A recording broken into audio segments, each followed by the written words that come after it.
Ok.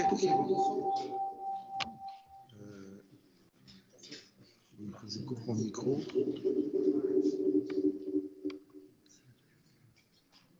Oui, c'est ici.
Okay, good afternoon.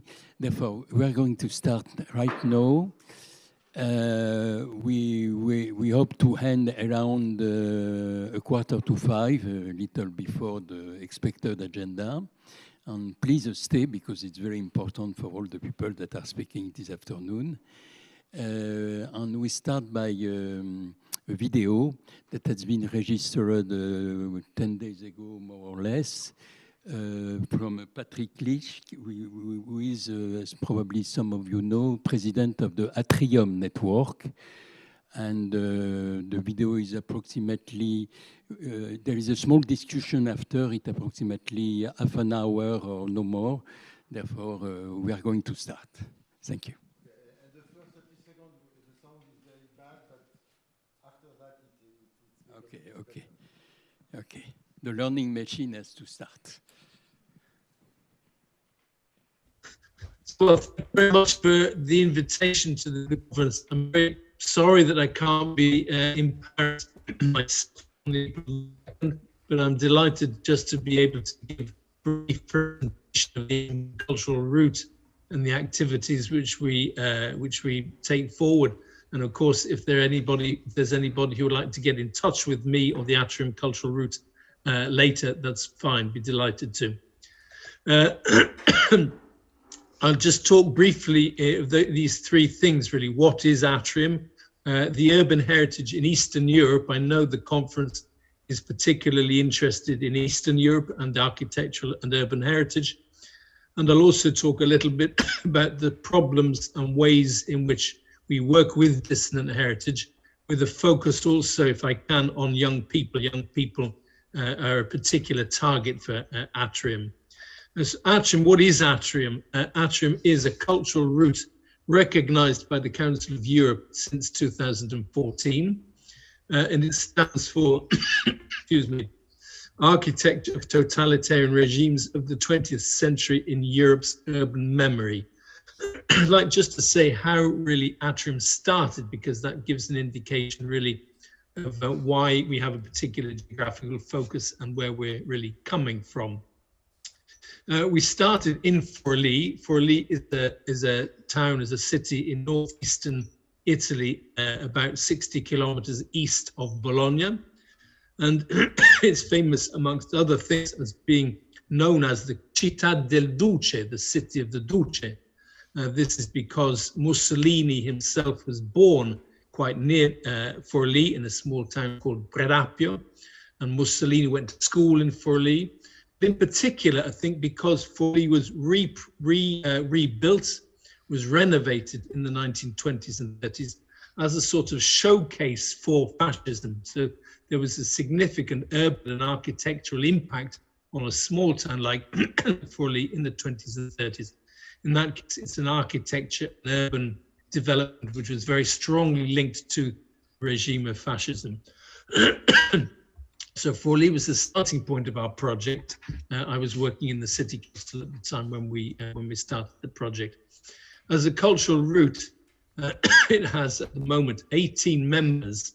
They're all cities or towns in 5 different countries: in Italy, Albania, Bulgaria, Romania, and Croatia.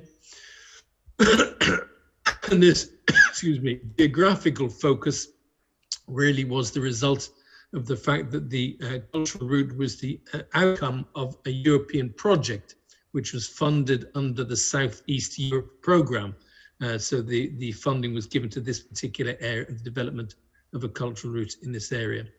Its object is architectural and urban heritage of totalitarian and dictatorial regimes. So other cities, a bit like Forlì, which have seen, for one reason or another, significant impact of the regime in terms of their urban heritage, if you like. So both fascist in Forlì, you can see just a part of the city of Forlì here, with the station and the new square, but also, for example, Labin in Croatia, which was the site of fascist expansion in the 1930s. But also socialist regimes, towns in which have seen significant impact of the Soviet or the Soviet-style regimes of post-1945 in terms of their urban development. And I'll talk just a little bit more about Dimitrovgrad and Ște in Romania as examples. You notice that we put together totalitarian and dictatorial regimes, both fascism and socialism and communism, and we would include also, of course, Nazism or the situations in Portugal or Spain as well. It may not be that the word totalitarian is the correct word really here.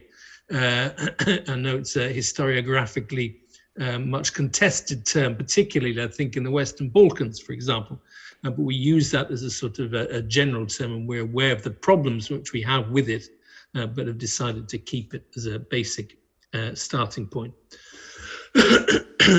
Our starting point, which we also outline in the statute, we've decided that it's important to put in the statute our political position, if you like, in the way that in no case and in no way does the association which runs the route, accept expressions and forms of historical revisionism. And that is a starting point for us, which we think is important in order to avoid any misunderstanding, really, of our attitude towards a totalitarian regime. Let me just give one or two other examples of the architecture of the members which we have in Atrim. I said one member is Dimitrovgrad. Dimitrovgrad is in eastern Bulgaria. It was a town which was completely rebuilt in the period 47-53, or built from scratch, we might say. It was the site of an important chemical plant, and in order to house the workers and provide an administrative town to serve the industrial development, Dimitrovgrad was more or less built from scratch in the period 1947 to 53. In that sense, it's a sort of planned socialist town, which of course takes its name from the head of the Communist Party at that period. And there are examples of architecture, for example, both in that period, 47-43, when the city was built by pioneers, and also in the 1960s, more modernist type of architecture, like the town hall. Excuse me. Sorry, I've gone a little bit too fast. The other example I'd just like to mention briefly is Ște in Romania. Ște, more or less in the center of Romania, was a town which was impacted by its uranium mine. Uranium, of course, was a key mineral also for the Soviet regime. And in order to supply and to give an administrative center to support the uranium mine, the town of Ște was built. So again, this is a Soviet planned town. This was very much, I think, the result of activity actually by the Soviet army. Also in Romania, we have Iași, in the east of Romania, which also exhibits a planned town centre.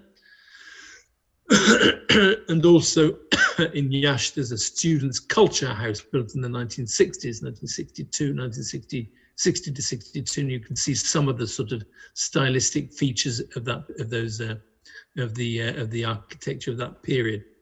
Moving on to Albania, we have as a member of the atrium route Tirana.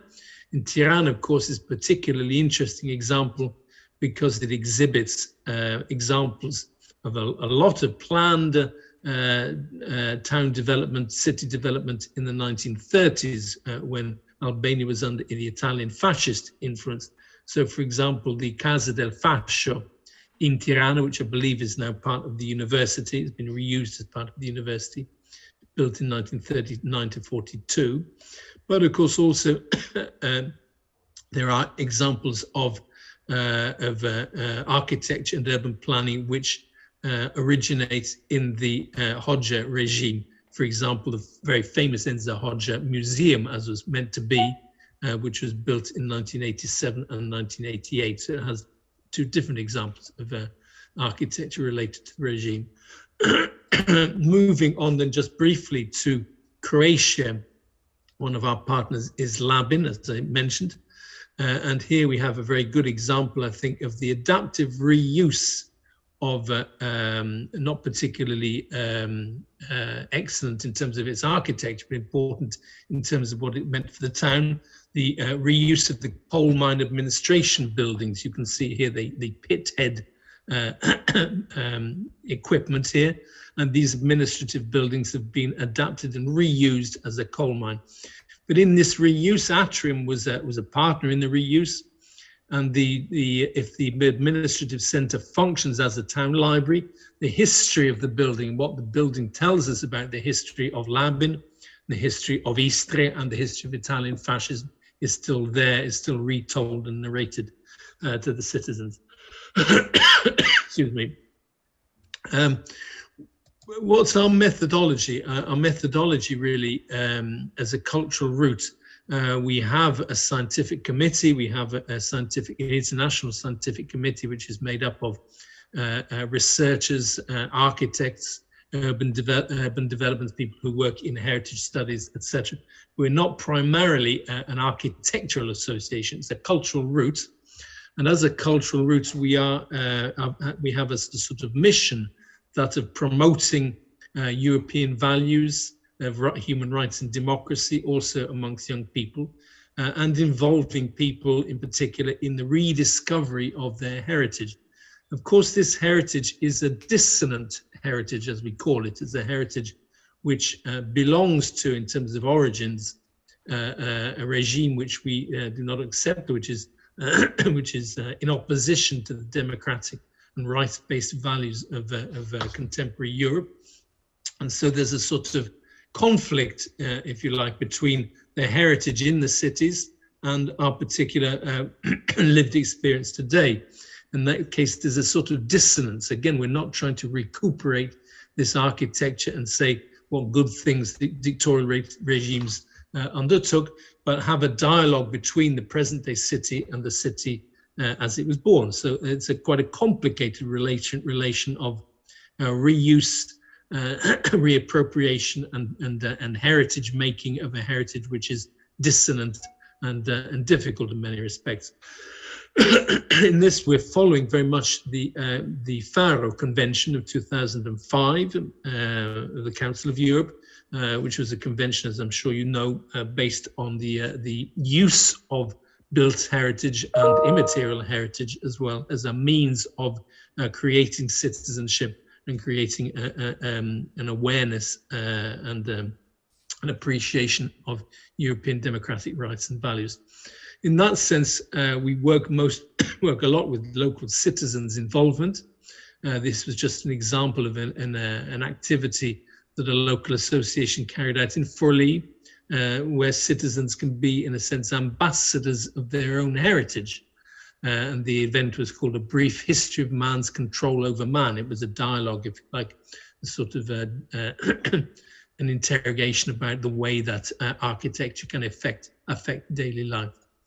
Another example of the same sort of thing was the involvement of local associations with site-specific cultural events.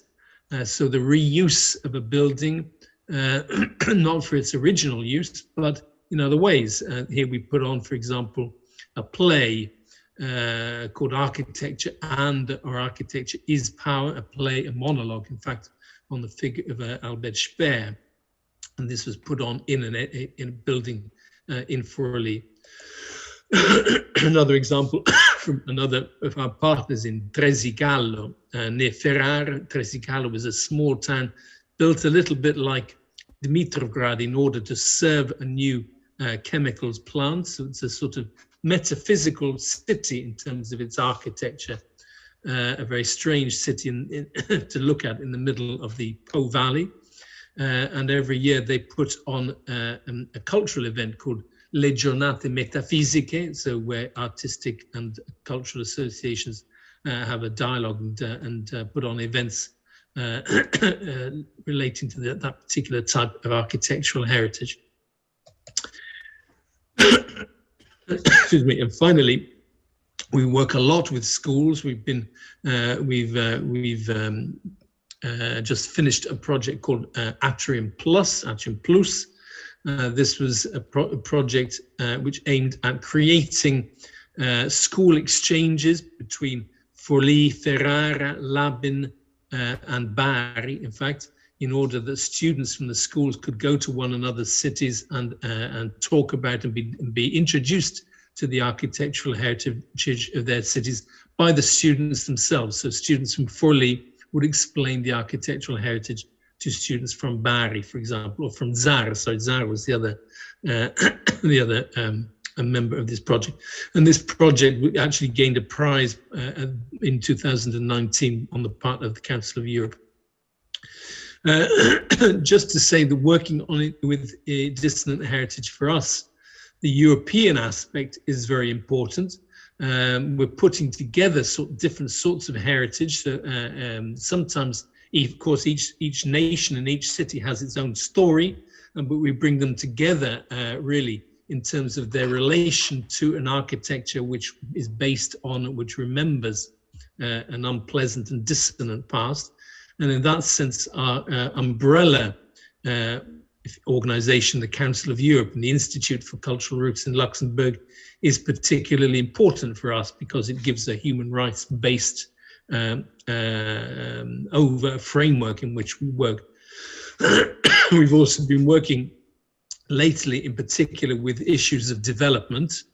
We've been invited to be part of the Urban Agenda, the Culture and Cultural Heritage Partnership. This is a partnership which instructs or gives indications to the European Commission in terms of funding and the development of not capital cities, not metropolitan cities, but provincial cities, provincial towns and cities, and ways in which these can be developed. And in particular, we've been working with the Action 10 group, Integrated Approaches to Dissonant Heritage, which have been putting together a whole series of different examples, some of which are very similar to Atra and some are a little bit different, but always focused on the idea of dissonance and the relation between dissonance and the European citizens. So that's really what I'd like to say. That's what Atrium is, what it's been about. Except we were first of all a European project, and since 2014 have been a cultural route. We're always looking to expand and to find other partners in Germany, for example, in Poland, Spain, Portugal, other cities which have that particular type of focus.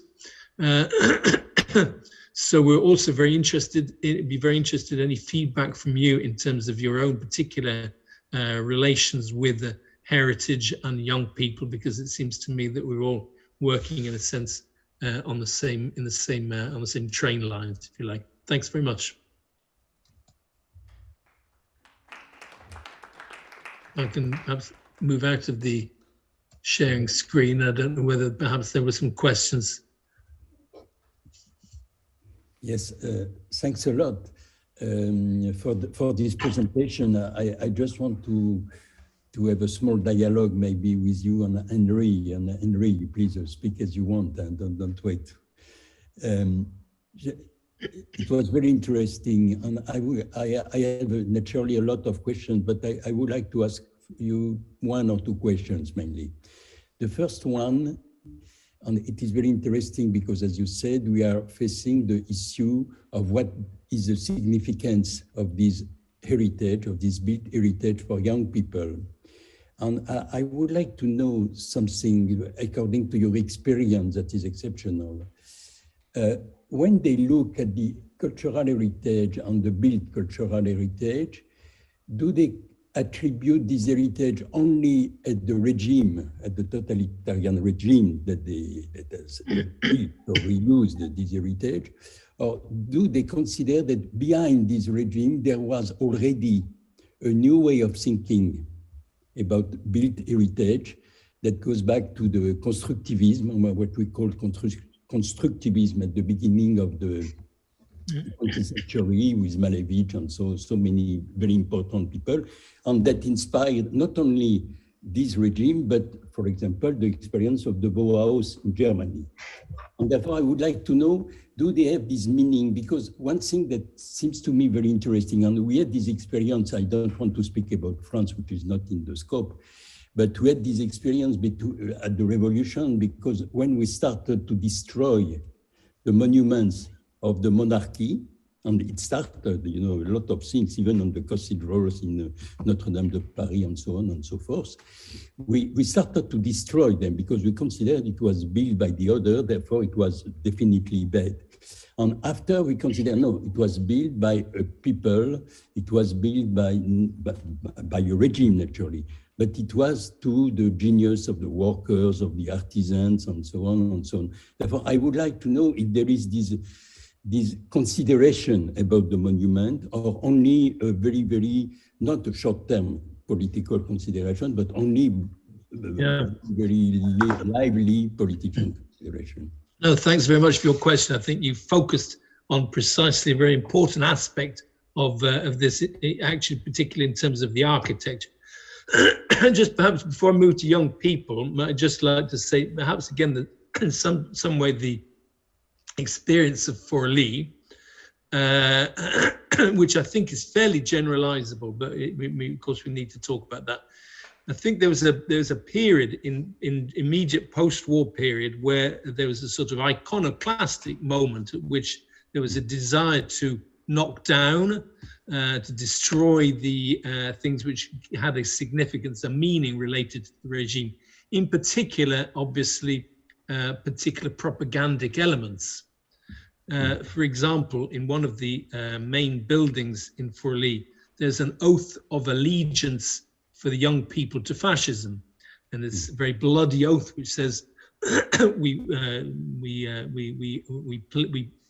promise to serve fascism if necessary with our blood, the fascist cause. And this was actually destroyed or hacked off, taken off in 1945. When the building was being restored in 2009, the city council had the problem of what to do with that.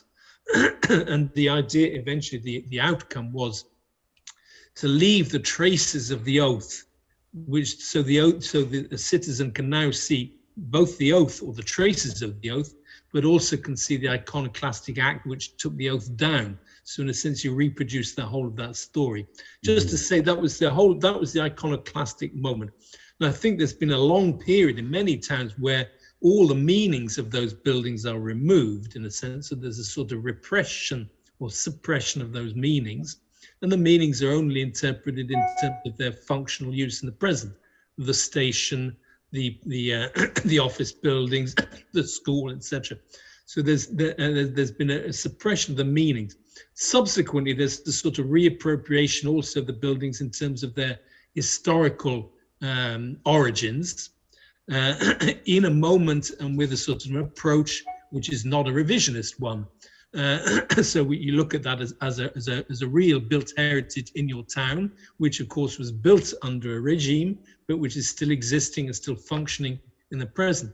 And that opens the door to that architectural view of exactly what those buildings are, how they were built, why they were built, the relations between a regime also and utopias, because they were building new cities, and a whole series of sort of links which take architecture out of its specific dictatorial or totalitarian link, and links it, as you say, to Bauhaus or to modernist movements, etc., in architecture generally.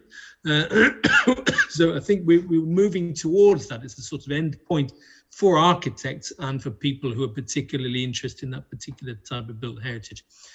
We work with architects quite a lot. We've been putting on a series of online talks about the specific architectural features. I think with young people so far, up to now, particularly because we've been working with the schools, we've worked on memory and historical memory and the quotidian use of places. So we haven't moved out to talk about in a wider sense in terms of architecture. And also I think with student groups, which we've worked with, we've been working more with students of heritage studies rather than students of architecture. But architecture remains a very important focus for us, and we've worked, for example, with the Bauhaus Institute in Weimar, and also with the architecture faculties, both in the University of Bologna and the University of Florence and the University of Tirana. So it is an element which is very central to us as well. I hope that answers at least in part your question. Okay. Henri, you want to speak? I have another question. You give the example, it was, if I remember, in Croatia, of a reuse. Yeah. Okay. Is it exceptional, or is it something that has happened? Because naturally, when we look at the problematic of the modernism, the constructivism, and so on, we can consider that reuse is not the priority. Mm. But it is a very big waste in a sense if we don't reuse sometimes. Mm-hmm. Therefore, what was the attitude of the reuse at that time? And adaptive reuse is a sort of issue which we've been talking about a lot with the urban agenda, in fact. Yes. Now, I'm just thinking about the situations which I know best, for example, Forli, but other cities as well. There tends to be a reuse which doesn't change the function of the building. So, for example, obviously the station remains the station, the school remains the station, the school, the building which was built for sports has remained a sports complex, etc. But there are a whole series of other areas which have been left by regimes which have not been reused for one reason or another, sometimes because they're specifically related to the regime and people we don't want to use it, but other times just because the particular function for that building has gone out of is no longer functional. So, for example, the example of Labin, I think, was an interesting one. A coal mine, a disused coal mine, also related to the Italian fascist need for raw materials, that has been reconverted into a library, into a public library. Circular economy. Exactly, yeah. Circular economy. And also, I think the important thing for us is that the historical memory of what that building was and represented does not get lost. That was a project of the city council. We've also been working, in particular, in terms of the idea of the Faro Convention, with the involvement of local citizens associations in moving into neglected spaces and readapting them with a relatively small capital expenditure. There is, for example, in Forli, an old bus hangar, an old bus garage, which was built in the 1920s and 30s, which remained as such until the 1990s, I believe, but has now been taken over by local artistic and theatre associations. So the idea, this is very useful, I think, in general terms, in terms of urban development, because it involves citizens in the reappropriation of spaces within the town. And Atrim can give a sort of, if you like, a narration and the history to that. Of course, the activities undertaken by associations, but that adaptive reuse is good in terms of the involvement of local citizens within that. I'm thinking also of an example in Tresigalo. Tresigalo in Ferrara, a small town, has a very large and abandoned hospital, which was in use until the 1990s, I believe. And they're also doing the same, trying to reuse it using involving local citizens associations. Okay. I have a final question, but I don't. You will not have the final question.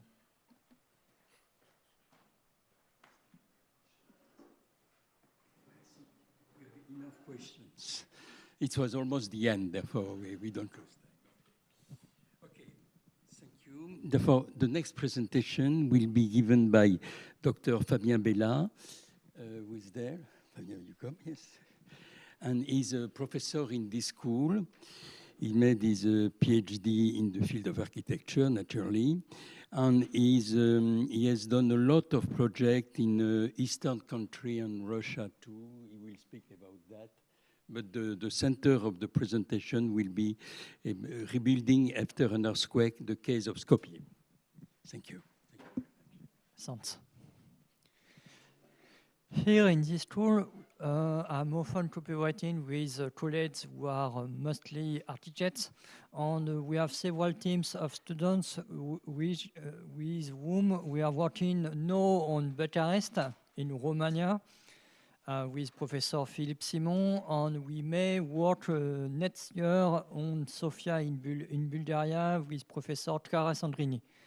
Anyway, we always send the team of students in the city in order to try to explain them how we can work with heritage of the communist era, or we can also adapt it to new use, and to explain to students how it was designed, how it can change with different use today. And usually, for my own research as an historian, I prefer to work each time on a different city. I did it in Belarus, in Minsk, or in Dushanbe in Tajikistan. Anyway, each time, it's a long negotiation with diplomats and also with bureaucrats in the country in order to try to explain that it's an heritage that is significant, that is useful for the identity of the country, of course, but also maybe for tourism. And I could say that in Belarus it was a total disaster because the bureaucrats of the dictator didn't want to valorize the heritage of the Stalin era. They didn't understood that it could be interesting for foreigners, and they also tried to prevent me to work on it. They failed because during 5 years, really, I decided that I won't let them win. So it was really awful, but for Skopje, it's really different. It's something I conceived especially for you. Because the idea was to show what happened in this city and what is at stage right now. I begin, of course, by the earthquake in the 60s, so something which is, of course, a natural disaster. But what is interesting is how the Yugoslavia reacted.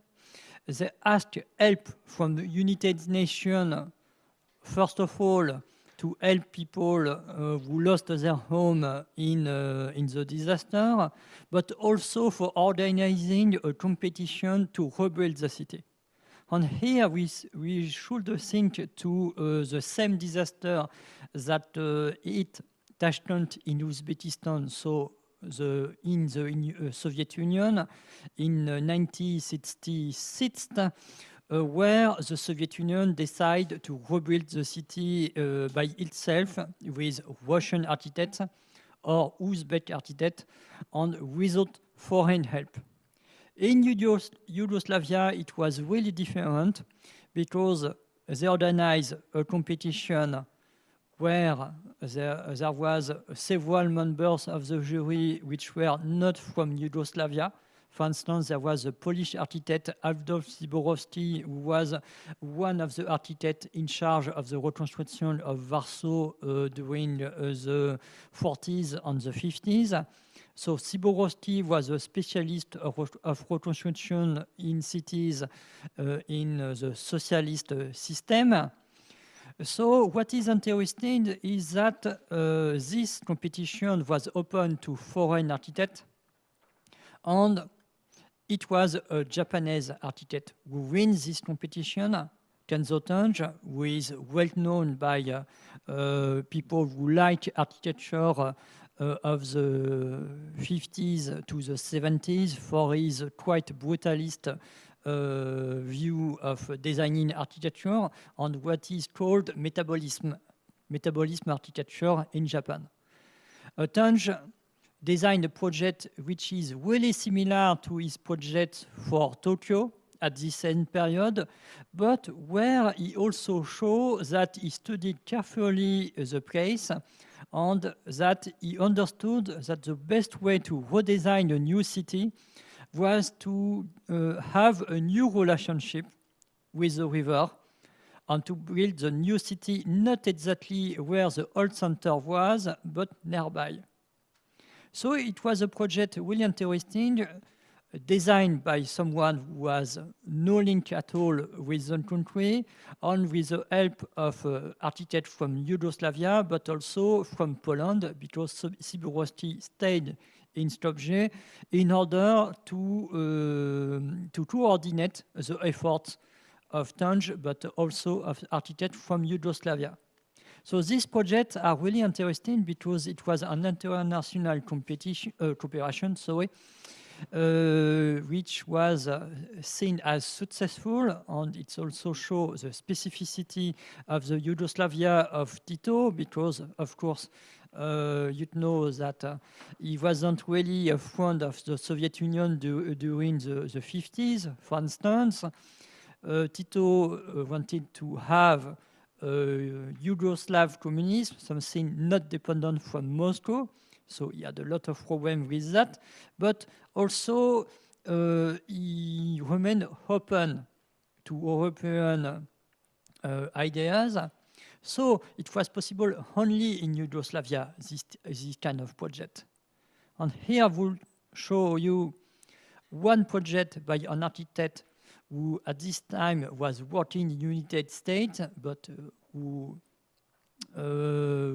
came back in Yugoslavia in order to help rebuild the city. And here you have a project which is the first version of the telecommunication center, a project which is really inspired by Kenzo Tanja's work, something which we can say which is both Yugoslav, American, and Japanese.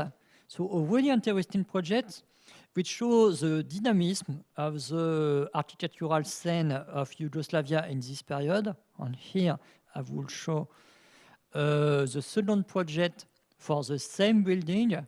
And here you have something which is both modern and a little bit baroque, which is really specific of this period, and also from the evolution of modernism is in the Eastern Bloc in this period. A very expressive building, which is very well designed and very strange also, we could say. A building which is really liked by a lot of photographers through the world because it's so expressive, it's so baroque, we could say, but it's still modern. It's always a large curiosity through the world. It was also exposed in the New York exhibition on Eastern architecture in architecture in the Eastern Bloc. So it's a building well known by a lot of people through the world, not only specialists. But what is really sad about it, it's what is happening right now. This.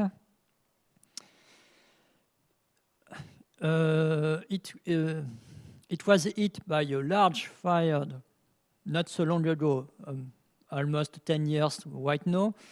Until now, it's not yet restored. In the country, both the city hall and the government is not really interested by valorizing it. The architect, the people who like heritage, are trying to save it, to show it, to the quality of the building to everyone, but the people in charge are not interested at all in it. So right now, it's really interesting for people who like urbets, but it's a lost cause for heritage till when? We'll see. Anyway, it was only the beginning for something else.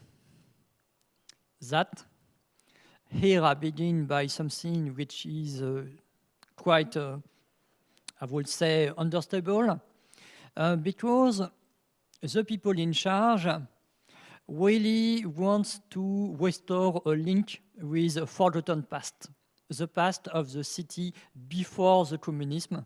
And here I show the theater which was built in the 20s, and it was destroyed during the earthquake. And here the building was rebuilt totally new recently in order to show the city as it wasn't hit by the earthquake. So here we have something which is trying to invent a false past in order to show that the communists never existed. So for this kind of building, it is quite faithful. Quite faithful to what was the former building, but it's not exactly a copy. It's something a little bit different. The volume, the style is quite the same, but the proportions are not so exact. So it's a building which we can think it's almost a copy, but it's quite different. So here, it's a play with heritage, which is already a little bit, I would say, annoying, because it's not really honest for architectural and heritage reasons. But actually, it was only the beginning of something else, which is really more disturbing. I show this, for example. So I was saying that the people in charge at the city hall, but also the government, are not interested at all in the heritage of the 60s and 70s. They don't destroy it because it's too expensive, but they want to hide it between false classical columns. And here, for this building, which is really interesting for the modernism at the second half of the 20th century, you have something which is trying to design a false classical column on it, as if the modernity never existed. So it's really erasing the past in order to invent a false past, which actually never existed at all. The idea is to design a classical capital, which is actually totally false. And it was a larger program, the program of Stopje 2014, in order to design new facilities which are really designed with a nationalist idea. Neoclassical building, but especially buildings which are designed in order to design an unwanted Macedonian identity. An identity which is designed in order to fight the Greek and the Albanese community in the country, in order to invent Macedonia, which has never existed at all. And all these buildings are all neoclassic in spirit, but what is really quite strange, it's really difficult to find the name of the people who design all these buildings. You have never a website of these architects. We don't really know how they were chosen.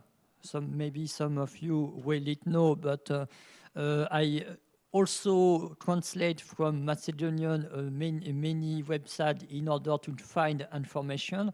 And what I found is honestly not really satisfying. I think there's a lot of things which need explanation. We need exploration in order to understand why these people were chosen to design this building and how it was designed and the cost of it. Because on internet you find that the Stopje 2014 cost more than 200 million of euros. Honestly, I think it could be maybe 100 more. No, I'm not so sure, but anyway, what is absolutely sure that is many people, really corrupt people, took a lot of money in this kind of work. And me, as an historian of architecture, I see building really expensive, and what is really more annoying is that it's really badly designed, poorly designed, because here we had architects who don't have the quality of architects of communism in the 40s and 50s, who knew the old architecture, who knew how to design correctly. Here you have buildings which, I could say with a little bit of irony, are, I would say, Macedonia Las Vegas. Because really, I saw Las Vegas, well, I don't saw Dubai, but it's the same spirit.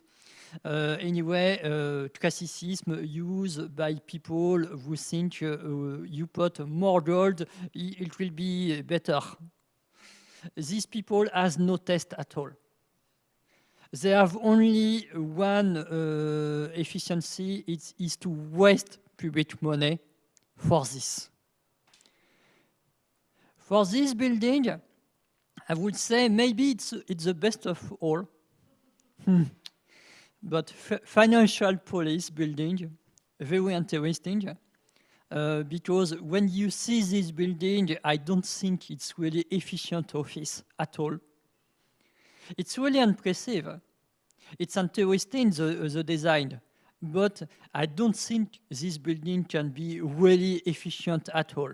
But anyway, this kind of classicism with a gate a little bit Egyptian in spirit, it's a strange collage, but as a financial police, I would say it's more the building of wasting money, the building of corrupt people. And here the same building with one of the bridge on the Ministry of Foreign Affairs. And here, the same building with this bridge, which has a lot of elements which are copied from the Alexander III bridge in Paris, which was designed at the beginning of the 20th century. And here you have something which is showing the great people of Macedonia in this kind of urban scenography.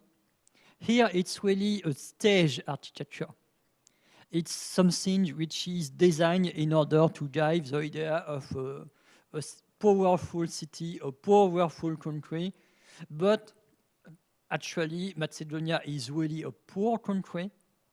And this kind of building, I don't think it was really useful for the Macedonia economy. Maybe it could be useful for tourism in a few years, because here, right now, I'm a little bit joking at this architecture, but maybe in 40 years, it will be heritage.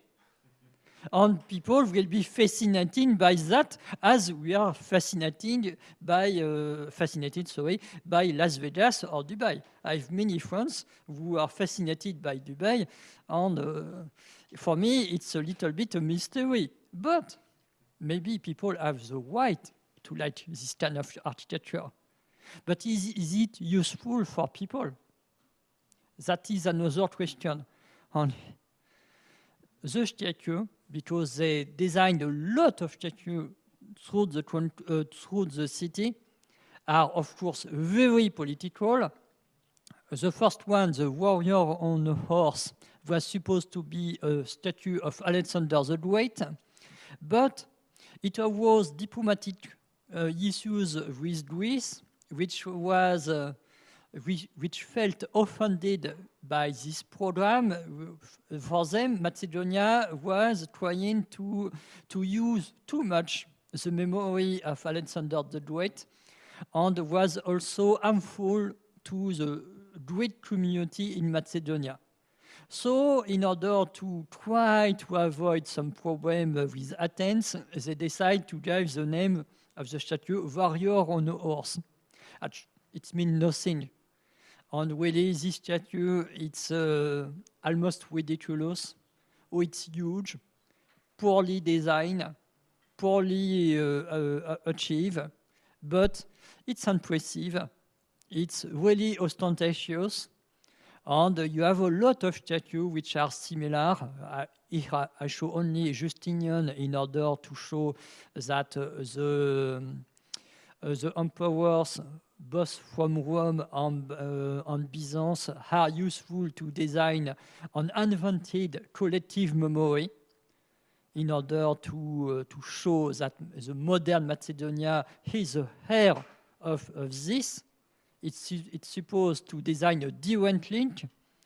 But honestly, I don't think it's really satisfying, but it was the idea of the people in charge to design this direct link from the old past to the present. And it's typical of that also. Really interesting. Huh? I try to understand who is this Valentina Stefanovska. I found only that she's a sculptor, not an architect.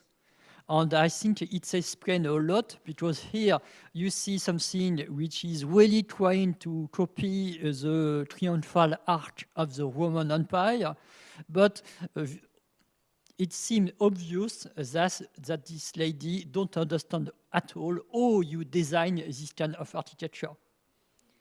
It's so, I will be again very mean, it's so vulgar. I think the Soviet architecture was far better in this kind of thing. But here, so many money was used for that in a country which has so many problems in its economy, so many problems of poverty. But the government preferred to build that instead of building new school or new hospital. The priority is given to that in order to design this link to the past and to try to have a present which is so nationalistic, and everything else is not interesting for these people. And for this kind of memorial, you have exactly the same idea. It's always neoclassic, but here it's a little bit more abstract. We could say that it could be similar to architecture of the fascist Italy, but I would say here again the fascist architects were really far better. If you see the buildings by Marcello Piacentini or Adalberto Libera, it's really so much better. Here, the statue of the horse are totally ridiculous. The proportion of the whole building are really a disaster. But for this, people seem to be happy of that. It's good for pictures of weddings. So maybe for some people it's useful, but how many people really believe to the ideological program behind that? That's the question. And a first answer here, I don't pay tax for that. Very interesting graffiti.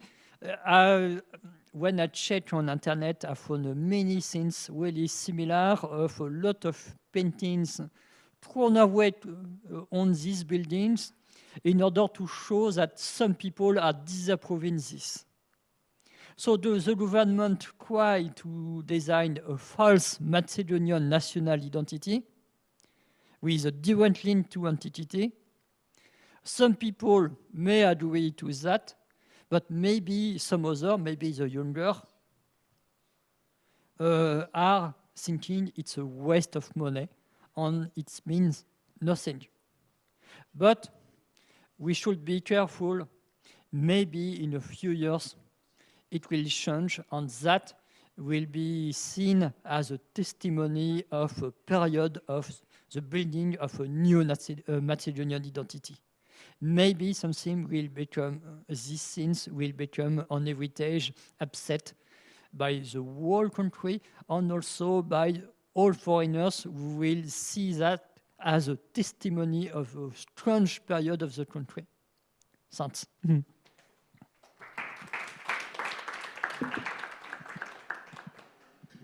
Okay.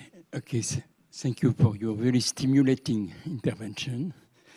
I think we can, we have not too much time, but we are going to take 2 questions maybe. Therefore, please, if you have some questions. Yes, please. Do I need microphone? No, go, let's try. It's fine. Let's try. Let's go.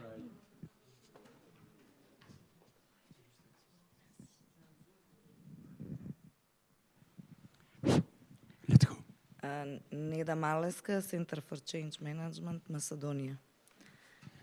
I'm so sorry when I see that Macedonia is presented in a way which we honestly are a bit uncomfortable and ashamed. Maybe, I don't know how to say, but maybe we should identify all this to a certain extent to be more clearly that has been an effort or actually an act of one nationalistic party and one person in Macedonia that had ruined some of our cultural heritage on one side and presented Macedonia in such a way that today I felt embarrassed and I felt that is a subject of sarcasm, irony, and love, for which I really feel so sorry. So, I mean, for the students, should be more clear that this is an act of one person and that the country have promised that they will restore to a certain extent some of the Kenzo Tanja architecture, cultural heritage. Unfortunately, the new government didn't manage to do that, but prospectively maybe we will be able to do something with it. On the other side, I haven't seen so long presentation of Macedonia, so please continue presenting Macedonia in wider frame, but with more emphasis that really this is not something that we feel proud of, but and that it's we don't all share the same impression of it. So that would be all. Thank you.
On reparle, si vous voulez, tranquillement par la suite. Donc voilà, je voulais juste vous dire que je ne suis pas vraiment d'accord avec cette manière de présenter, cette lecture que vous faites, très française et très externe d'un territoire voilà, qui est complexe. Et des choses s'expliquent aussi à travers l'histoire de ces terres-là. Merci. Okay, it works. Joanna emphasized maybe the fact that the presentation could have been maybe better contextualized. Obviously, if you had probably more time as well, you could take some days. And also that the dynamics in the Balkans are very complex, and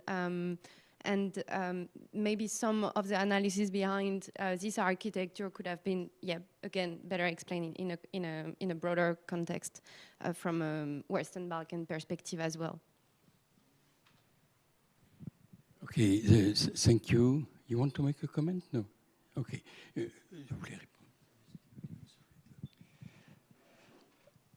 Of course, it's very difficult to have any opinion on that. A few years ago, I was thinking to work on a structure really in order to think something more coherent. But honestly, it was absolutely impossible to negotiate with the people in charge. Because really, this obsession of Macedonian nationalism, of course, is interesting. Because it's their idea. But is it useful to the country, really, upset the ego of these people? Because me, as an architect, I really think that we have a social responsibility. And when I see that, I see really mostly a voice of these people. Vanity and not well-chosen vanity. Of course, it's expressed a lot of what they are trying to explain. But is it really convincing? Really? I saw something really different in Baku, in Azerbaijan. It was almost the same spirit, but in Azerbaijan, it's really different. They choose, on one hand, to design classical Azeri architecture, on the other hand, modern architecture. For instance, they did to design the Haidar Aliyev Center, which is typical modern Zahadid. So Macedonia, I think it's really something different. And yes, we need to study it more carefully. Here in 20 minutes, of course, I'm sarcastic because really I see buildings designed by people who are not so well trained as were people like Konstantinovich, which were really good architects. What is built, I think in a few years, it will be a very poor condition because it's not well built. That's why also I'm sarcastic, because as an architect, I can't really think this architecture are good.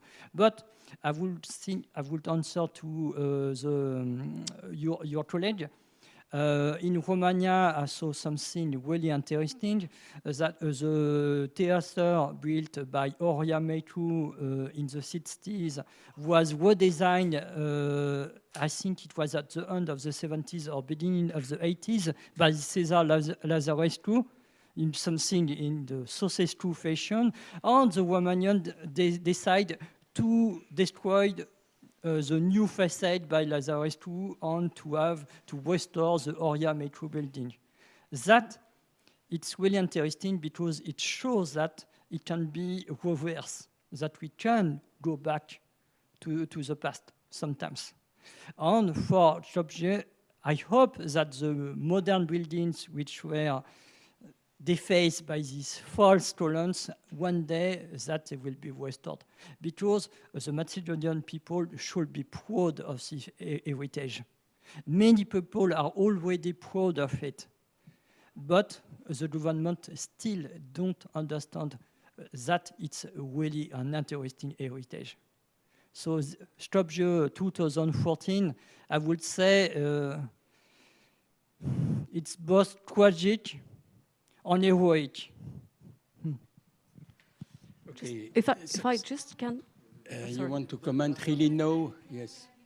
Yes, but I would like just one thing. I think when I say stimulating, I feel it was a little provocative.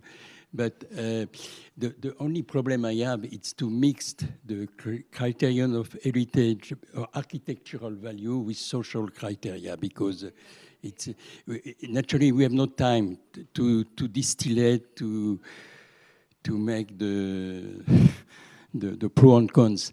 Well, tell me rapidly.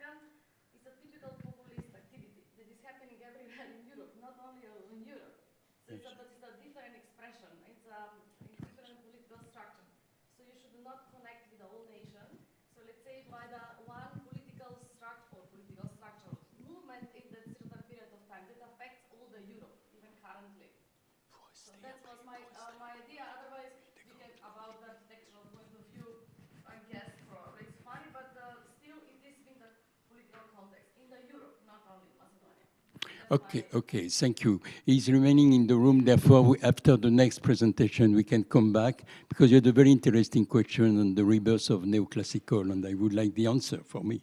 Anyway, I am not an architect, but I would like to. Okay, then we go on with the next presentation by Dr. Juana Tiganea and Mrs. Johanna Yosa. You come? No? Yes, we just have a look first at the PowerPoint. So we will watch the video, and after you will come. And after. Who is based in Milan, in the University of...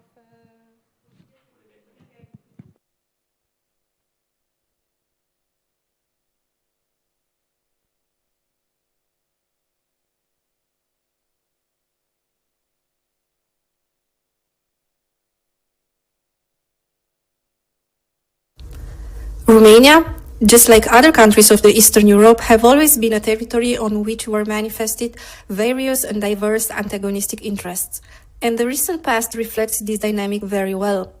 The beginning of the 20th century, marked by the end of World War I, concluded for Romania with the unification of all Romanian regions and the foundation in 1918 of the sovereign Romanian state. Then followed World War II, concluded with abolition of the monarchy by the communist regime installed here in 1945 with the support of the Soviet Union, triggering a historic period known as the communist one. During this period, spanning from 1945 to 1989, two communist leaders took lead of the Romanian political scene. First, Gheorghe Gheorghiu-Dej, followed at his death in 1965 by Nicolae Ceausescu. The latter will install a national communist regime with international ambitions, in disagreement with the Moscow's directives, even in the latest years of the Soviet Union under the lead of Mikhail Gorbachev. Ceausescu's ambition to pay Romanian international debts led to the starvation of the Romanian people, strongly controlled by the secret services called Securitate. In 1989, at the fall of the Berlin Wall, Romania also experienced a political shift due to a people's revolution based on a coup d'etat concluded with the execution of Nicolae Ceausescu and his wife, Elena. What followed was, and still is, a long period of democratic transition and liberalization. The communist regime left a wide tangible and intangible legacy. Some of it is extremely easy to identify and recognize as being connected with the built environment in matter of architecture and urban planning, such as House of the People, an emblematic monumental building positioned in the axis of a major urban planning intervention that raised a fifth of the Bucharest Historic Center, today headquarters of the Romanian Parliament, despite its negative connotation. Lately, it also became a major touristic attraction. Abolishment of the private property through the nationalization process triggered immediately after the end of the World War II followed at the fall of the communist regime by a confusing and bad managed phase of property restitution, which represented actually a process imposed by the Western Europe in the process of Romanian cohesion and adherence to the European international institutions. A slow and continuous material decay of historic monuments, which easily became the subject of real estate speculation after the fall of the communist regime, as it were occupying good urban positions with added value to the property land. An impressive quantitative number of mass housing designed and built on the principles of standardization and prefabrication, and which in the post-1989 transition the Romanian state sold them to their tenants. Therefore, the state was not obliged anymore to offer the maintenance of this housing typology, which in time would become extremely expensive. An impressive variety of small and medium mono-industrial towns, considered during the communist regime as the core of the economic and territorial transformation process, and which nonetheless became the main target of the exposure to liberal economic market and globalization in the post-1989 years. These towns, victims of a fast and ambiguous privatization process, became the subject of economic, territorial, social, and cultural shrinkage and isolation. We will bring into your attention all of the above-mentioned topics from the perspective of Generation Z in Romania. For this, we developed a small questionnaire focused on the perception and knowledge of Generation Z on the communist period in Romania. And by Generation Z, we understand the generation born after the fall of the communist regime, which became continuously connected to the social media networks and platforms. We were wondering how this generation relates to the communist regime through its tangible aspects, such as buildings, sites, towns, and intangible ones, such as values and symbols. 29 persons with ages between 19 and 33 years old answered to our online questionnaire, out of which 22 are females, 2 are still in high school, and the rest of them are following their academic studies at different levels, license, master's, PhD. In 2019, an article entitled "Why Do Many Millennials Have a Good Opinion on Communism?" The 29-year-old historian Alexandru Groza, a Fulbright scholar at the time and assistant professor specialized in Romanian-American relations during the 80s, and a guided tour at Ferestroika, the first private museum of the everyday life of communists in Romania, argued, quotation, "Most respondents do not understand the totalitarian dimension of the communism, confusing Marxism utopian ideological hypothesis with its direct genocidal state reality in its implementation. The lack of balance leads to the idealization of a utopian egalitarian system, such as Marxism, without being aware of the systematic consequences of the system, such as abuse of power, terror, violence. The ideas like life was better then, or school was real school on my time, or no one starved to death, and other forms of subjective truth are arguments used in consolidating a sweetened image of the Romanian communism." End of quotation. And talking about Generation Z and millennials, he argues, quote, "They have confusing or unclear information on this national history period. In many cases, the lack of internet, doubled by the lack of involvement of teachers, have generated significant gaps.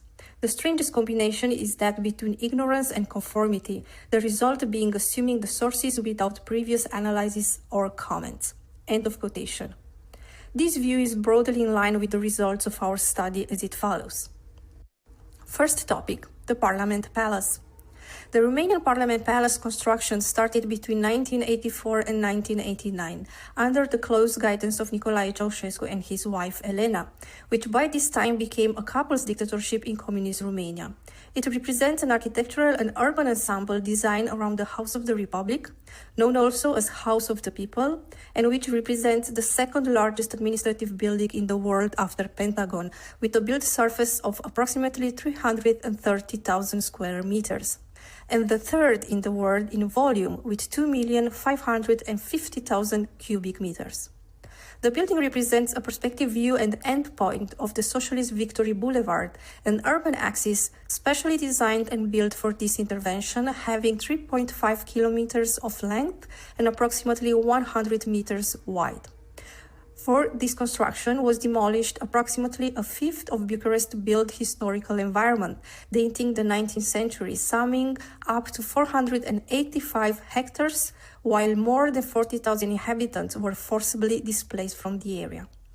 From an architectural perspective, the building is monumental due to its scale and its composite style. However, it lacks unity due to the quite large number of architects that worked at its interior design and which did not collaborate among themselves, as the overall blueprints of the building were considered state secret. The architects, collaborators of the regime in a complicated political setting, were the first to stigmatize the building after the fall of the communism.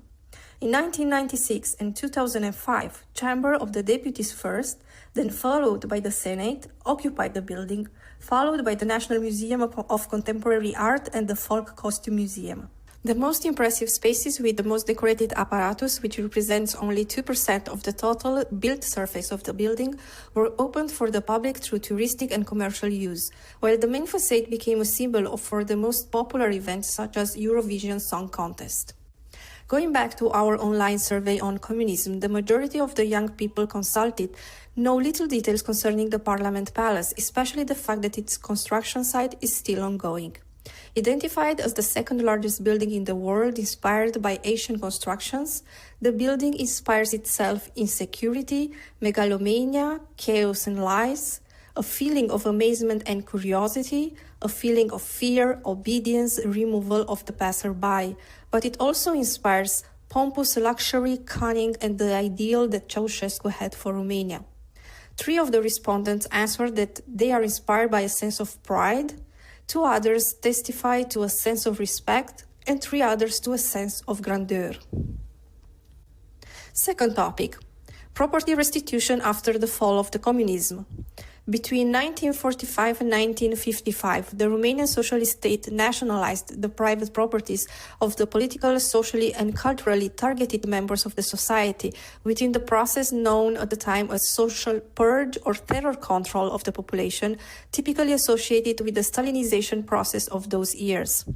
This process was doubled by the nationalization of all economic activities, industries, natural resources, infrastructures, and abolishment of private economic entities. Some of the people ripped out of their properties managed to emigrate, running from the effects of the socialist system, while others were imprisoned. Later, people who decided to leave the country were forced to sell their property to the state. The fact that the state became the sole owner of properties and land influenced drastically the level of the transformation of the built environment and national territory overall. After the fall of the communism and under direct pressure of the European Union, the issue of nationalized private properties restitution became a factor of political cleavage. 4 laws will be approved to regulate and sustain this restitution process in 1995, 1998, 2001, and 2005. The first allowed tenants, in the absence of a clear and compliant refund application, to buy the apartment in which they lived in that precise moment.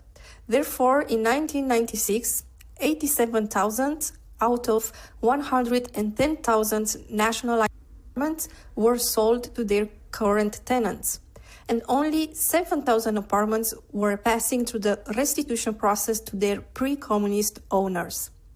The 1996 law is considered by experts to be a second nationalization because looted landowners or their descendants had too little time to react.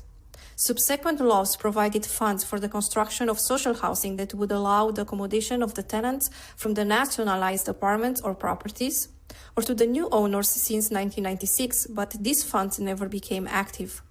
Therefore, the Romanian state was convicted several times at the European Court for Human Rights for legislative inconsistency and poor management of the restitution process of the nationalized properties, and forced to pay damages to both the tenants who became owners after 1996 and initial owners of the properties. This uncertain state of ownership of many buildings in Bucharest is responsible for the countless abuses, including the lack of renovation of these dilapidated buildings, despite the status of historical monument that benefits some of them. Among the Generation Z respondents, 15 out of 25 did not know any details concerning the process of property restitution triggered in the years following the fall of the communism in Romania. However, some are quite aware of the effects and partial failure of the entire legal mechanism with direct reference to the corruption and abuse that defined the process. One respondent argued that the entire process was, quote, a way to exponentially increase financial and social differences between people. End of quotation. Third topic, the housing in historical monument buildings within the urban setting. The complex restitution process and the uncertainty around the property status of some buildings stated as historical monuments represent the main impediment in the state's intervention towards their rehabilitation and restoration. This, together with a series of issues and circumstances concerning the urban development after 1990, determined a difficult management of the architectural and urban heritage. One of these factors is the increased urban densification in the historic centers occurred in lack of a direct regulation of the urban and architectural practice, which generated a 90% occupancy of the property lot. Moreover, high buildings with over 8 to 10 floor levels appeared to be preferred in this process of real estate speculation and urban transformation. Numerous high buildings were constructed in historic housing areas defined by individual urban villas with a low level height. The new urban interventions had also a direct impact on the increase of the car traffic, pushing towards traffic jams and high pollution in the historic centers.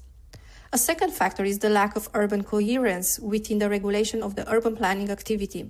Detailed and zone master plans, tools in regulating punctual urban and architectural interventions, are continuously authorized to change the urban planning regulation defined by the town's general master plan.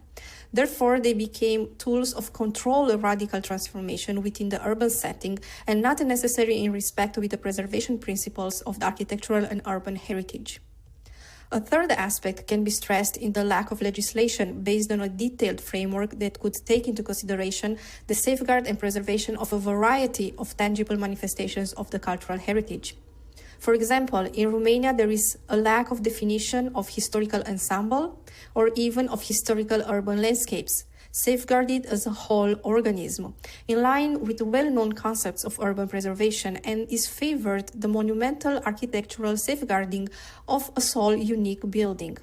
This aspect offered a window of opportunity to real estate developers that found unorthodox methods and means to demolish buildings of architectural and urban patrimonial values, such as complete abandonment of the buildings until they decay in such a manner that nothing else could be done, accidental or intentional fires that destroyed the materiality of the buildings, and other practices that pushed towards the buildings downgrading from their status as historical monument. This downgrading offers complete liberty in their demolition and further speculation of the property plot. A fourth aspect is the lack of specialized personnel within the state organism dealing with the cultural heritage that could control, signal, and interfere with some of the above-mentioned illegal practices of intentional damage to the built heritage. Moreover, the lack of specialized courses and programs in architectural and urban preservation has its effects also on the practice level, when intervention proposals arrive in complete disregard with architectural preservation knowledge, principles, and values. All of the above, together with the market liberalization in base of capitalistic principles, triggered in Bucharest wider demolitions within the historical center than the 1980s communist building of the civic center itself. 4 out of 29 respondents confessed that they know nothing on this topic. All others indicate bad management, abuse, misuse of European and public funds, lack of clear urban policies, inappropriate intervention in a matter of construction materials and techniques, mainly incompatible with the historic fabric, and a clear disinterest from the part of the state institutions such as Heritage National Institute, Ministry of Culture, and local administrations. Fourth topic. Mass housing neighborhoods dating the communist regime. A common image of the Romanian urban landscape is the social housing neighborhoods called blocks in Romanian. They were largely diffused and built all over Romanian territory, a symbol of the urbanization and industrialization process, and with a common and uniform image established in base of standardization and prefabrication principles, using both Soviet and Western European models. After the fall of the communist regime, the Romanian state decided to sell these properties rather quickly, as they proved expensive to maintain on the long run. Therefore, Romania passed from 40% of social housing to only 3% currently. This selling process of the existing 1989 apartments built during the communism was perceived as a gift from the state to all tenants. However, many were the issues that proved to be an impediment in their easy maintenance, such as the central heating was slowly eliminated, leaving to each owner the liberty in providing for themselves with heating and warm water. Others abused in adding air conditioning system with drastic effects on the facades and public space. Others did various works in changing the windows, the doors, closing the balconies in disregard of the overall facade design and construction materials initially used. Moreover, to compensate the lack of commercial and social functions within the neighborhoods, the ground-level apartments were privatized and transformed in offices, medical private practices, commercial spaces, shops, daycares, and so on. All these quite individual interventions on a mass housing building and structure pushed towards a vernacular aspect and aesthetic, more like chaos, than the order principles that generated them not long before. This chaotic intervention of the mass housing building is extended also to the urban space level of the neighborhoods where free space, such as green areas, children's playgrounds, or sport areas, are occupied by abusive garages. Buildings of all sorts included churches and even architectural practice offices.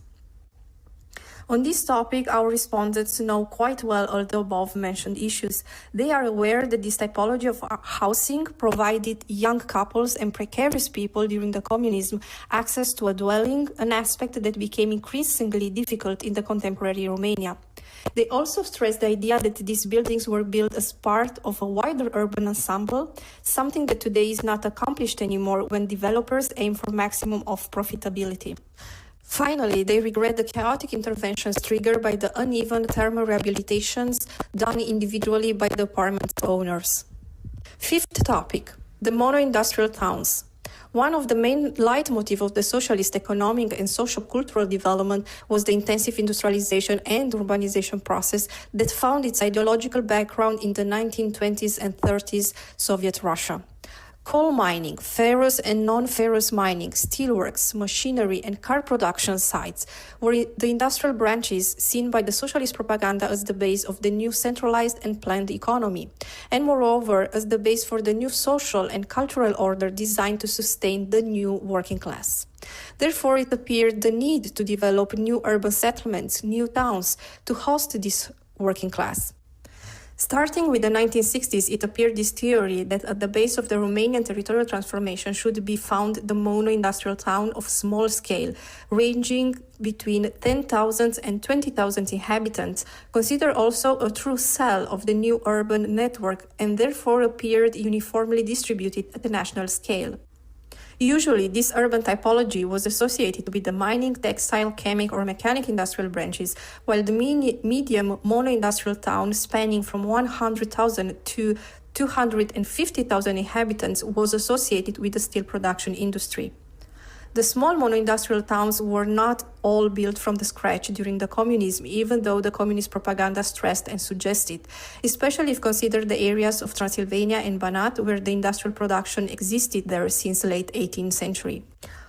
However, what is for sure is that during the communist regime, this territorial typology was strengthened and widely diffused. This aspect probably became more visible after the fall of the regime, as they represented some of the first derelict places in the new post-socialist reality. Industries were rapidly privatized or closed without any direct economic strategies for the post-industrial period, pushing towards mass unemployment, social and cultural isolation, followed by territorial isolation due to the dismantling of the railway infrastructure. The former industrial sites were first to be demolished and scrap recycled, while largely the built environment of these towns were gradually abandoned. The former mono-industrial towns passed through the shrinkage process at all levels, economic, social, and cultural. However, these territorial realities are also those that, in lack of any governmental guidance and strategies, generated bottom-up movements directed towards a certain post-industrial scenario revitalization through the patrimonial acknowledgement and enhancement of their industrial legacy. Except for 3 respondents who argued that the topic is unknown to them, the others called the mono-industrial communist town as, quote, ghost town, end of quotation, giving specific examples such as former coal mining towns of Anina, Petrila, Petroșani, Lupeni, Vulcan, Motru, giving examples of former steel industrial towns such as Hunedoara, Zlatna, Călan, former non-ferrous mining towns such as Baia Sprie, or former textile mono-industrial towns such as Baia de Arieș. Lack of social services, unemployment, and the disrespect to the industrial heritage are the main critiques stressed by the respondents. Furthermore, they strongly criticize the state's incapacity in sustaining these towns' transformation, pushing towards the industrial activity closing and therefore high rates of employment and later emigration. There is a common feeling of desolation while facing the destiny of these former industrial towns. 4 of the respondents also indicate the case of Roșia Montană, which is not actually a town, but a former gold mining rural settlement, however, extremely well publicized at the national level due to the conflict raised between the local community and the Canadian company that intended to continue the gold extraction through cyanide chemical elaboration, while drastically affecting and damaging the local cultural heritage. The local civic society, sustained by national and international scholars in the field of cultural heritage, pushed towards Roșia Montană's listing as UNESCO site, raising awareness on environmental and heritage issues nationwide. This case represents the rebirth of the civic consciousness in the post-1989 Romania. We also asked our respondents how often and with whom did they talk about issues connected with the communism in Romania. They talk about communism with their grandparents, parents, and occasionally friends for a third of them. The debate is guided by the everyday reality, tangible and visible through the built environment, but also by different aspects of the transition process dominated by corruption and abuse, or the mentality that urges them to ask if actually it was better before. Only 2 out of 29 respondents confirmed that they have discussed the communism with professors who had exactly the purpose of explaining the historical past to the Generation Z. Concluding, we have also asked our young respondents how they would explain to a young foreigner of their exact age the communist period in the Romanian version of its historic manifestation. 3 respondents argued that they are not capable of explaining something that haven't experienced. The rest of the respondents argued that the current Romanian mentality is due to the precariousness known during the communist regime, especially due to the censorship. Furthermore, the freedom of expression is considered essential and a privilege.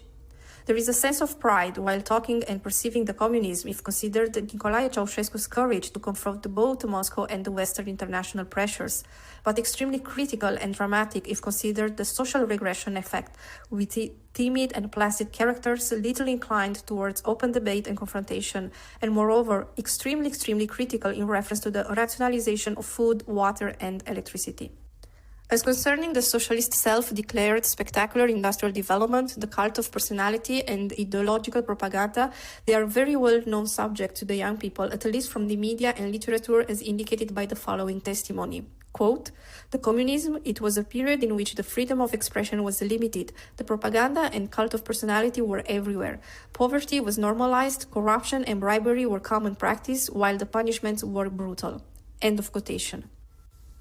Working for more than 20 years on the issue of communist architecture and urban legacy, we would like to conclude with an adapted quotation from the Romanian historian Nicolae Iorga. Quote, "The people who does not know their past are doomed to repeat it." End of quotation. However, there is hope because it seems that the Generation Z understands the peculiarity of the Romanian communist regime, even though we are aware that the online questionnaire was tested on educated young people at university level. It is needed to be broadened the study with a particular focus on the knowledge transfer and circulation through social networks, a goal to achieve in the years to come.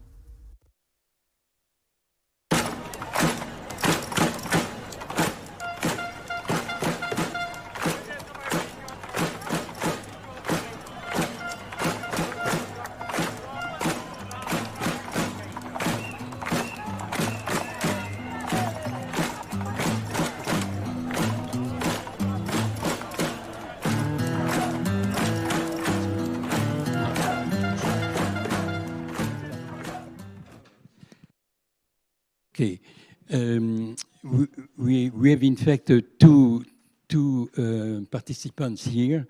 Therefore, we have Johanna Yossam from the School of Architecture Paris-La Villette. It's another school of architecture than this one.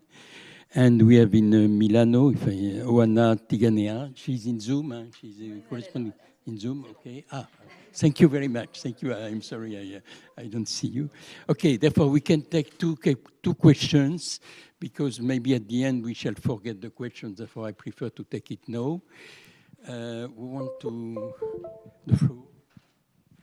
Tu as le micro, non? L'autre micro. Où est l'autre? Romain. Okay. It was very rich and very fast. No questions? No. Yes.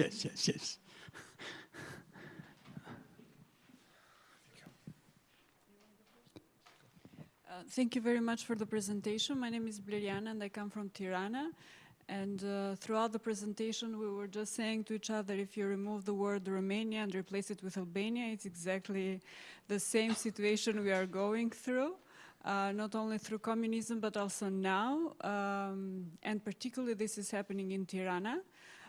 We have seen some, I wouldn't call them resistance, but some counteracts in the sense of some civil society organization, youth groups, activists, and media trying to raise the voice and criticize these efforts, but to no avail, because I think also linked to the previous example of Skopje, this one particular individual being a prime minister or a mayor, high level of corruption linked to organized crime and money laundering, all this going into the construction business, decision-making with limited transparency and accountability, all this works, how to say, together in a sense, and make the situation really worse in regards to what we were discussing. So my question, and it's like a reflection as well, is what can we do?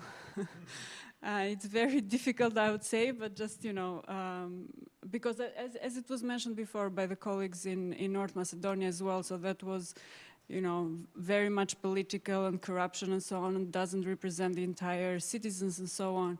I'm sure the same for Romania and in Albania as well. But what can we as citizens do, in a sense? I guess not vote the same politicians, but apparently it doesn't seem to be so easy. Thank you.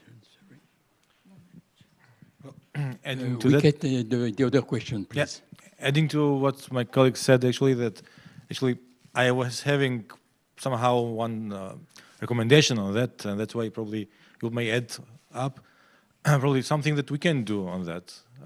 It's something to work with a new generation, because if they see something like that happening, if they want to keep this kind of heritage, they probably can come and protest or put some pressure into the government, etc.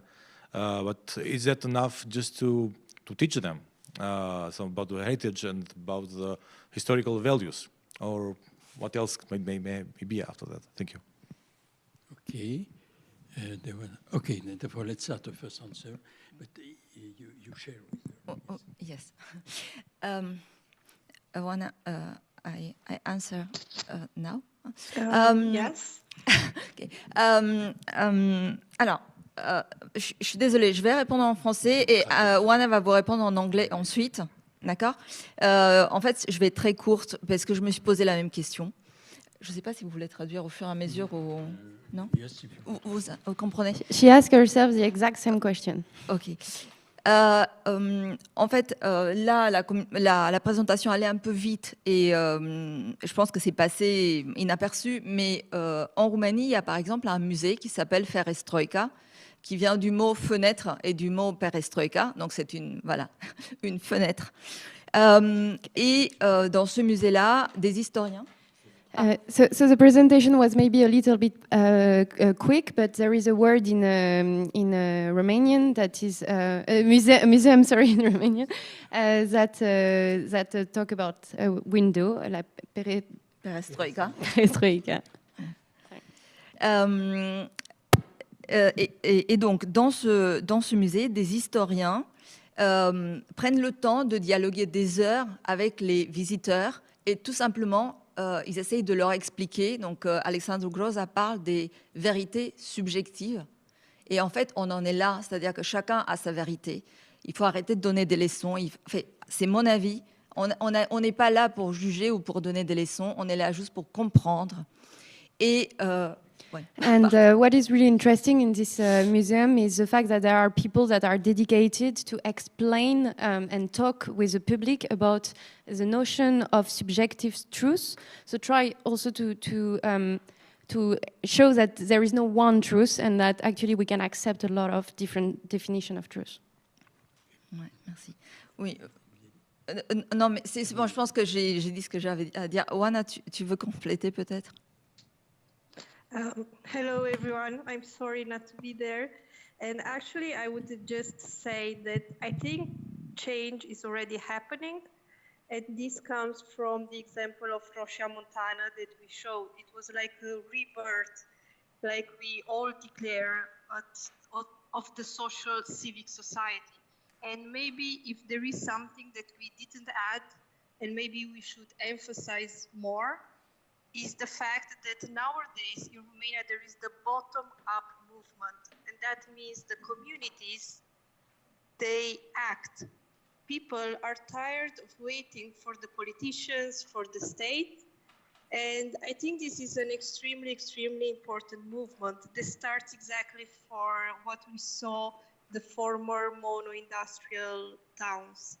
So nowadays, if you go to Romania, especially during the summer, you find a lot of workshops, a lot of sightseeing with the students, a lot of NGOs, cultural associations, that they work with kids, with high schools, with universities, and this is a national movement. So I think this is happening already.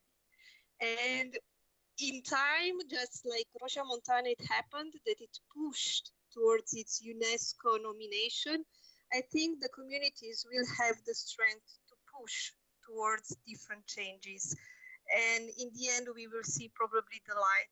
Maybe I'm a little bit optimistic, but I saw also on the Romanian territory the capacity and the change that the communities can bring. It will still need time, maybe.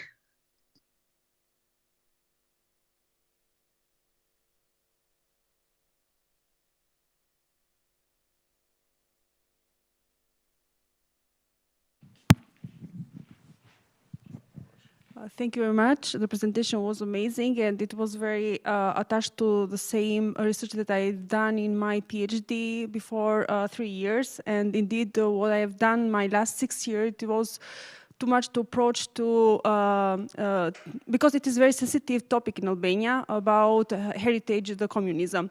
And especially people that are very approached to this, let's say that they have capacity to change or to impact somehow, are somehow the generation that are very attached from this not very good point of communism, but they are very resistant to heritage, mostly of the, not only what remind them buildings or all kind of processes that have helped the communism to still heritage until today. They are approached too much to ruin them or somehow to hide them, or although to not remember at all them. So that's why what I've done with my students the last 6 years was first of all because I found that what we discussed now, to start from the bottom up. So the first thing that I found that the generation that could approach too much to the communism or to start to think about heritage, the communism, are at least the new generation. And that's why mostly of our workshop, study, diploma thesis, I approach them to start to think about communism and to understand that communism in Albania, it was not similar like the other communism. For sure, this was one of the reasons why mostly of people of, let's say, second or third generation don't want to accept it. So we started these 6 last years to discover that, to first of all, to understand the communism. And then students were too much enthusiastic after they started to have this interview on site. They started to research by themselves, to monitor the situation, to monitor the industrial sites. But then after this thesis or after this amazing workshop, I found out that I cannot be any more consistent on this research with them. So there are so if I count more than 500 students in this last year that we have studied about this topic, and maybe 7 or 8 of them are still continuing to research or to be persistent to continue research and at least to do something more about communism. So what you suggest us is to really to go furthermore with this NGO or to start bottom up or to make this highlighting like you are doing, and this is amazing case study that you brought to us. But my question is how you did it practically. Because as I said, from 500 students on this last year, I have only 8 students that still keep doing, and slowly. Okay, I accept that we need time, but I really would like to know how is this case study that you have done it and did successfully. Thank you.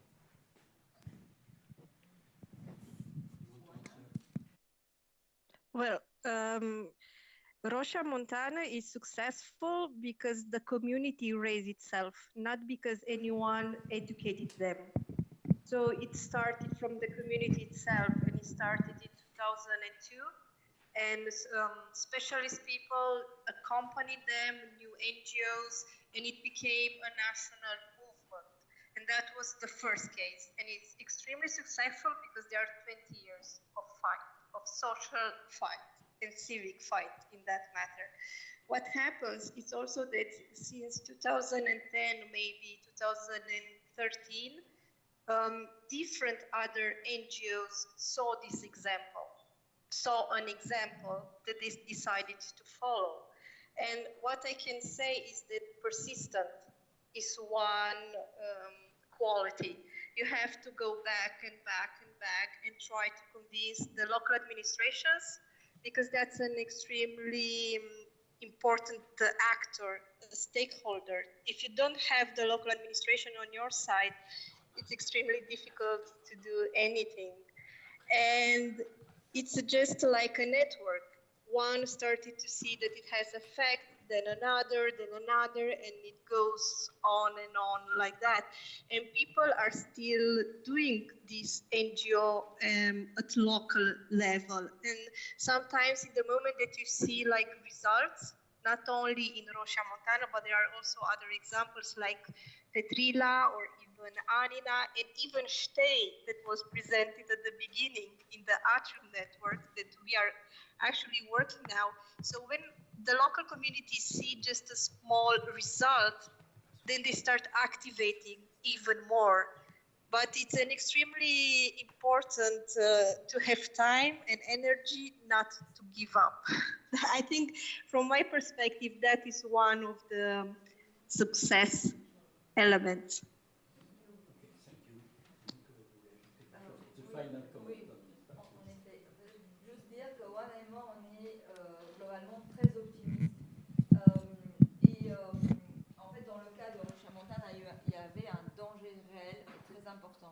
Je pense qu'on est dans des sociétés, peut-être que vous traduisez un peu, je ne sais pas. Yeah, just the emergency maybe of this project helped to bring this more quickly as well, and the fact that they are both very optimistic. Oui, parce que c'est comme une sorte de vaccin, c'est-à-dire qu'une fois qu'on a que le terrain est préparé, on peut réagir, et on peut réagir en tant que société rapidement aux dangers qui sont éventuellement à venir. Et dans ce sens-là, je pense qu'on a su tirer les enseignements de ce qu'on a connu pendant le régime communiste. So it's almost like a vaccine. Once you prepare the ground, the society is more ready to change and to adapt to the new changes. Okay, thank you very much. Thank you, Johanna. And now we have the last presentation before the round table at the end. Therefore, if there are some comments again, we can do that and include them inside the round table. We have a film first about the Buzluja monument in Bulgaria with another subtitle, Performing Arts and in Abandoned Communist Architectures. And after we shall have a small discussion with Emmanuel Jordan. Is he here? Yes. Okay, you will come after. Okay, thank you very much. Okay, we start the film and after. Okay.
Vous venez.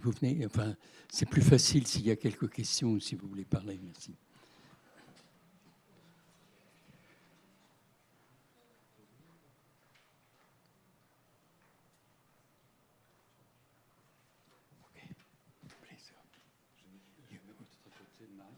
Oui. Ah oui, bah, allez-y. Ok, donc, I think maybe you want to vous voulez faire un commentaire, peut-être présenter, non? Oui, dire pourquoi vous, enfin si, parce que... Oui, je vais dire quelques mots sur le film. Oui, sur le film.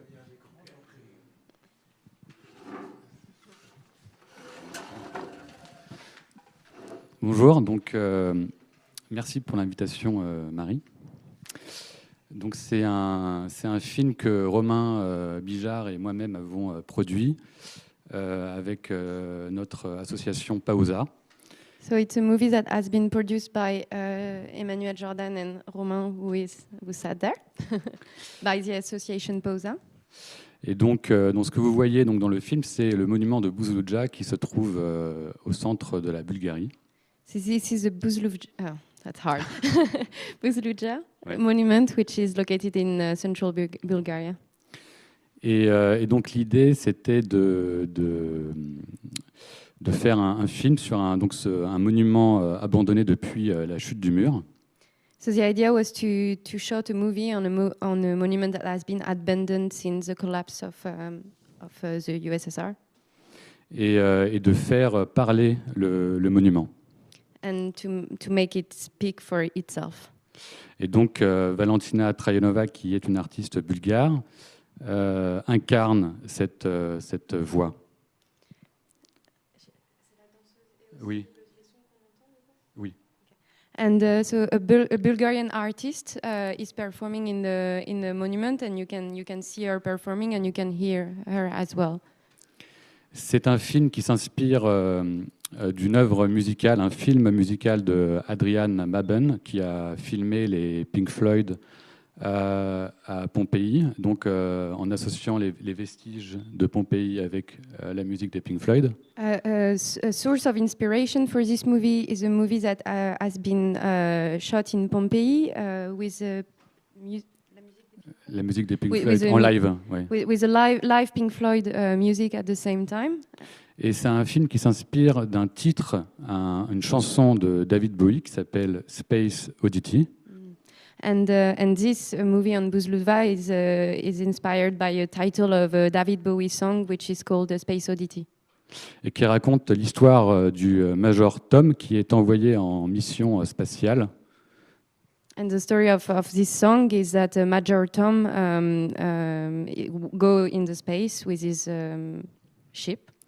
Et à cause d'un problème technique, le Major Tom se retrouve condamné à errer dans l'espace. And because of a technical issue, he has to stay in the space forever. Comme Valentina, enfermée dans le monument de Buzluđa et condamnée à cohabiter avec son héritage culturel. And so the artist, in the same way, is locked in this building, which is a Bulgarian architecture, and she will have to wander in this building forever. So she's stuck there. Voilà, merci. Thank you very much. Do you have any questions, please? You have time. Yes.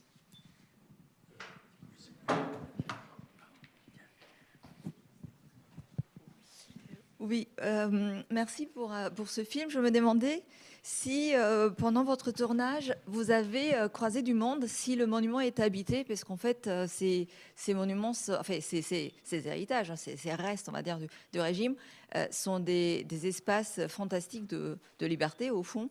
Et souvent, il y a beaucoup de pratiques urbex à l'intérieur. So Johanna asked if while they were doing this movie, they saw other people, because she emphasized the fact that very often these buildings are left and abandoned, and also that you would have the freedom to go in, go out, and that there is no regulation around. Je peux parler peut-être sans micro, non, c'est pas la peine. Oui. Non, dans le micro parce que c'est retransmis. C'est retransmis. D'accord. Alors, donc, Alors, le monument, en fait, est fermé depuis... Enfin, il y a un gardien depuis 2 ans. Parce que c'est dangereux, en fait, de se promener à l'intérieur à cause de la vétusté des lieux et parce qu'il y a eu beaucoup de pillages dans le passé. So it has been abandoned for a long time, but only for 2 years now. There is someone keeping the building because it's quite dangerous inside, and it could, if too many people go inside, they could have injuries. Et heureusement, on a eu l'autorisation par la région de pouvoir entrer par la porte principale. So in the context of this movie, the local authority gave an authorization to film in the building. Parce que en fait, il y avait une brèche à une époque par lequel s'engouffraient tous les justement les fans d'Urbex. Because before that, a hole in the wall of the building let people in, and a lot of people really enjoy just visiting abandoned building, and so a lot of people were coming for that reason.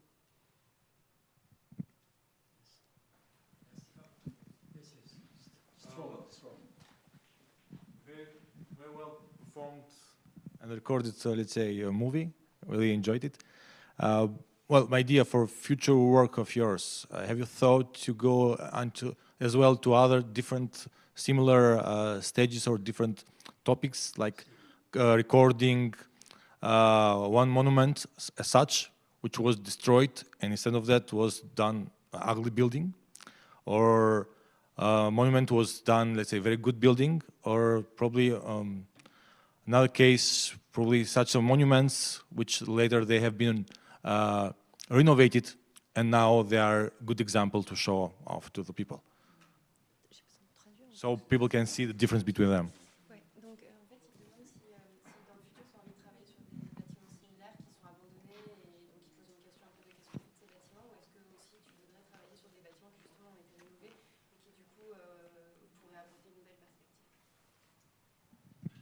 D'accord, merci pour votre question. Donc, oui, absolument. Si on a la possibilité de travailler sur d'autres projets comme celui-ci, ce sera avec plaisir.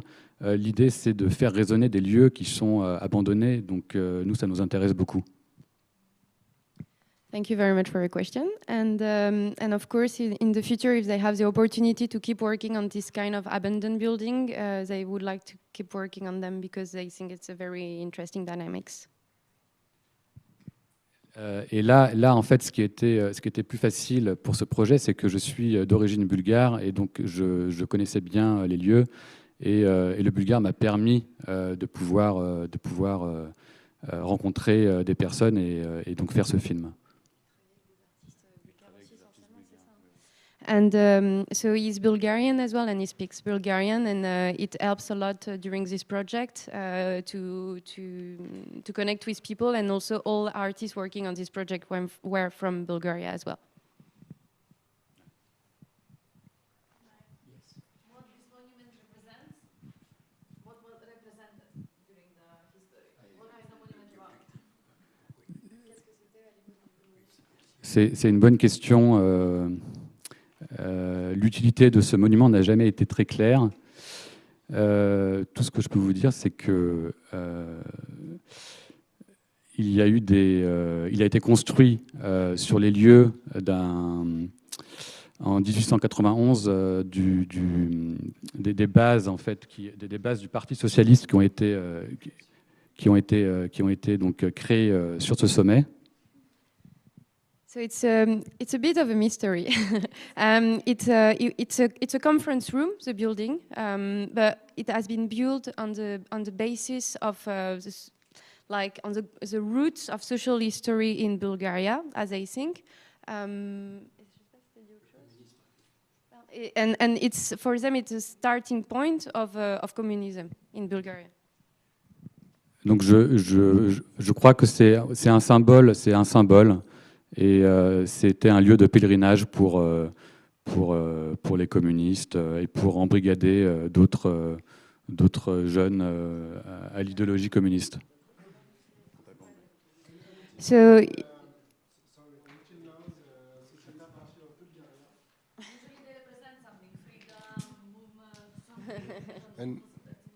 and until now, the Socialist Party of Bulgaria climb on the hill to every year for the General Summit of Socialist Party. So it's still a political place for Bulgaria.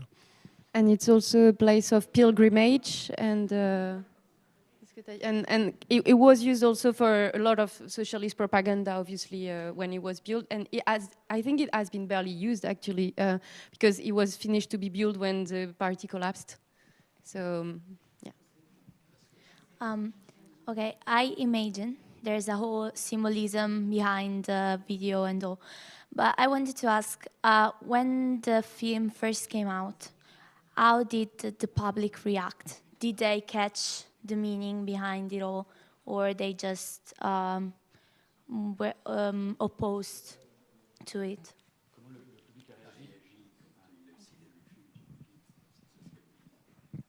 Alors le film a été terminé en octobre 2021 et donc il n'a pas été beaucoup vu pour l'instant et c'est la première fois que je réponds en fait à des questions sur ce film. So the movie was just done in 2021, so it's very recent, and actually it's the first time that some people ask questions about the movie.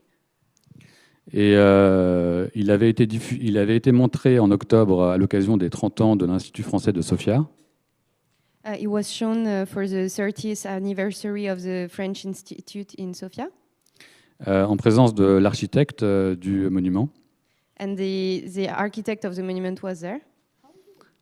Mais il n'y a pas eu de questions après le visionnage.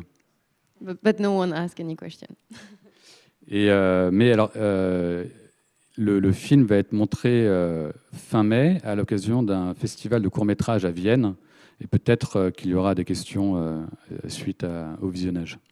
And at the end of May, there is a festival in Vienna where the movie will be projected, and maybe it will create more debate from that point. Mais pour terminer, la question du monument en Bulgarie, enfin, les gens sont très divisés, les jeunes beaucoup, et j'ai rencontré des personnes qui étaient hostiles à ce monument, qui étaient pour sa destruction, et d'autres qui sont très engagés pour sa préservation.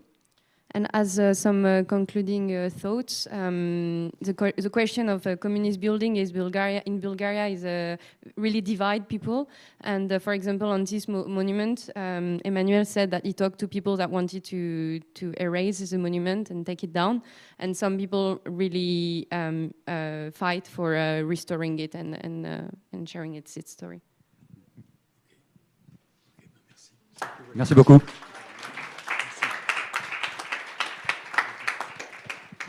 Okay, thank you very much again. Now we come to the final part. We have a round table facilitated by Marie et Aude.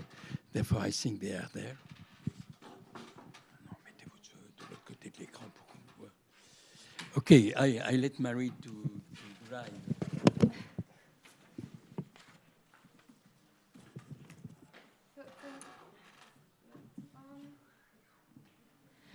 Thank you very much for all the presentation today, and I think we could have a debate on each presentation for an entire day. So we tried in this roundtable discussion, which will be just one question, and we want to open the debate with everyone, to summarize what has been said today, although it's not easy, and try to ask one question that sort of gather everything. So today we intended to better understand and question the notions of national identities first and collective memory in an idea of an enlarged Europe through the lens of dissonant heritage. We started this conference with Professor Xavier Greff, who presented the community requirement of the European Union and the lack of cultural considerations into them. Which create sometimes double debates among the member states and also within the states themselves. And at the end of his intervention, Professor Greff stated that bottom-up approaches should be preferred to top-down approaches. After which, Christine Cadot elaborated on the notion of European narratives and almost a wasted effort to elaborate common narrative when all these discourses mostly serve national agendas.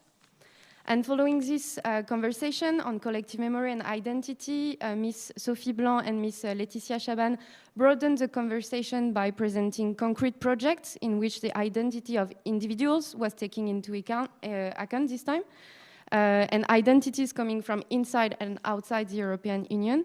The Patrimoine en Partage project shows that cultural heritage is essential when building people's identity, and especially newcomers in France, in the case of Patrimoine en Partage, while the podcast Europe and Sentiment shows how controversial it can be for individuals to try to define their own identity in a very rapidly changing context, such as the European continent is. In the afternoon, the debate focused more on the theme of dissonant heritage in the Balkans and how built heritage, architecture, and urban landscape is often exploited when defining national identities. So in his presentation, Professor Patrick, I don't know if it's a professor, Patrick Leach showed that dissonant heritage, like cultural root, presenting architecture of totalitarian regime, can help bringing a country together and building a shared understanding of some of the European narratives. Following this, Dr. Fabien Bella, using the example of Skopje, showed that urban landscape and its cultural heritage can become a place where identity struggles take place, and how it is used in the construction or reconstruction of national identities as well. And the debate at the end of this presentation as well showed how dissonant heritage can be a very sensitive subject and that needs also to be understood in a broader context, which also was shown in the presentation of Dr. Oana Tiganea and Ioana Iosa through the example of Romania this time. This presentation questioned how also new generation sometimes can be misled in the perception of communism due to a lack of interpretation of the legacy left by the Romanian totalitarian regime in this case. And we ended this day with a movie of the association POSA, Mountain Oddity, which very nicely showed as well that this architecture and this dissonant heritage can also be re-employed, reused in an artistic manner, opening maybe the door to another kind of narratives. So all this.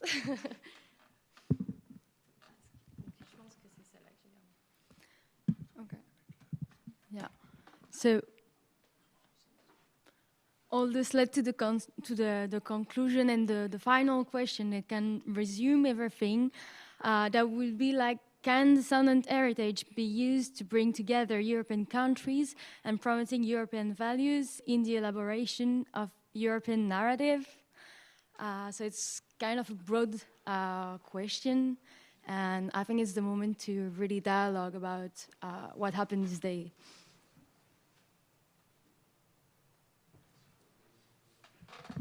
Anyone want to kick off? Who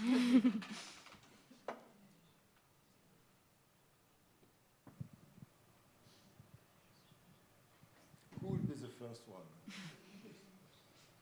We just need one first. Christine.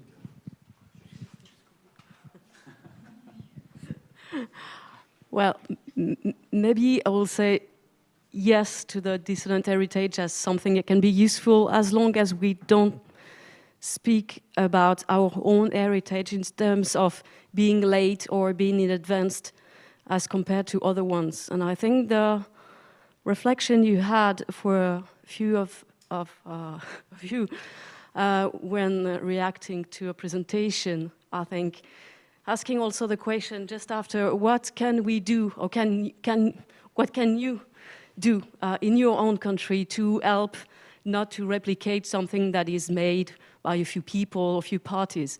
And I think what can we do not to reproduce also norms that we want to impose on the rest of the world? I mean, norms of beauty, norms of what should be done or not in terms of collective memory or framework. And I think it's a broader question. I mean, we can disagree on the content, but probably not on the way we have to impose norms on people who are late, as considered to, well, after the Berlin Wall, you should wait a little bit more and then you will be as us. I mean, it's not the right way to express the need to dissonance heritage, maybe, also. Thank you. Maybe for the question, may I answer? So, thank you for the question. Actually, maybe this is why I felt so overwhelmed from the presentation, because we spent 3 years combating against the Gruevski regime on the streets. As a civil society organization and as a citizens, every day, every single day for 3 years, protesting, demonstrating, and against anti-inquisition, against what was presented, and against his regime. So we did a lot, and we changed the government. We changed, actually, the Gruevski fell down. Now what we are trying is to restore some of what can be restored.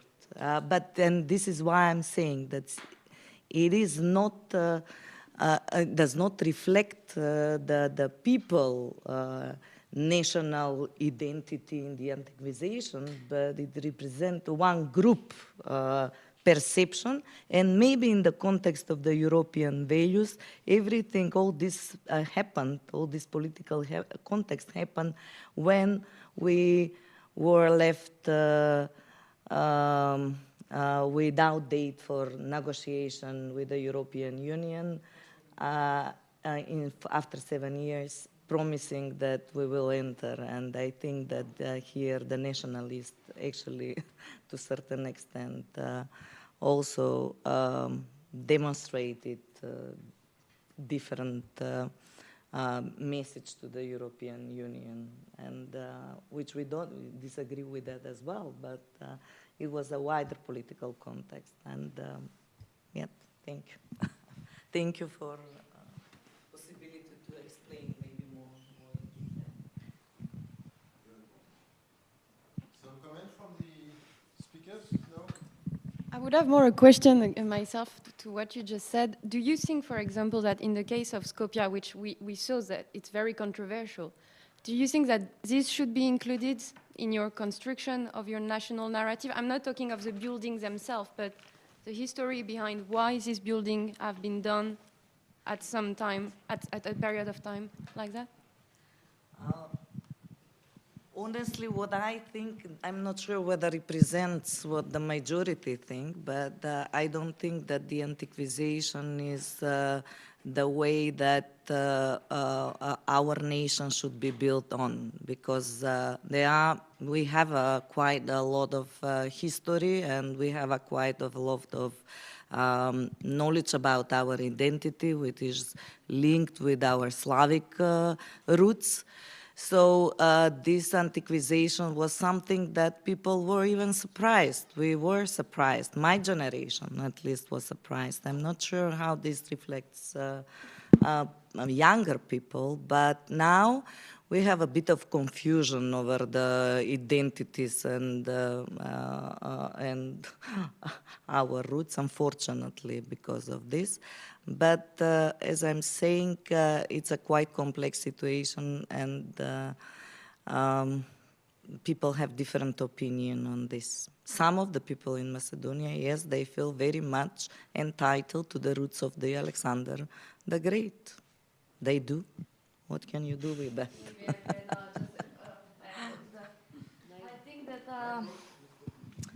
I think that identities are constructed and deconstructed, and that is a process, and that is an ongoing process, and we need to accept all the parts that are happening around us as a part of our identity.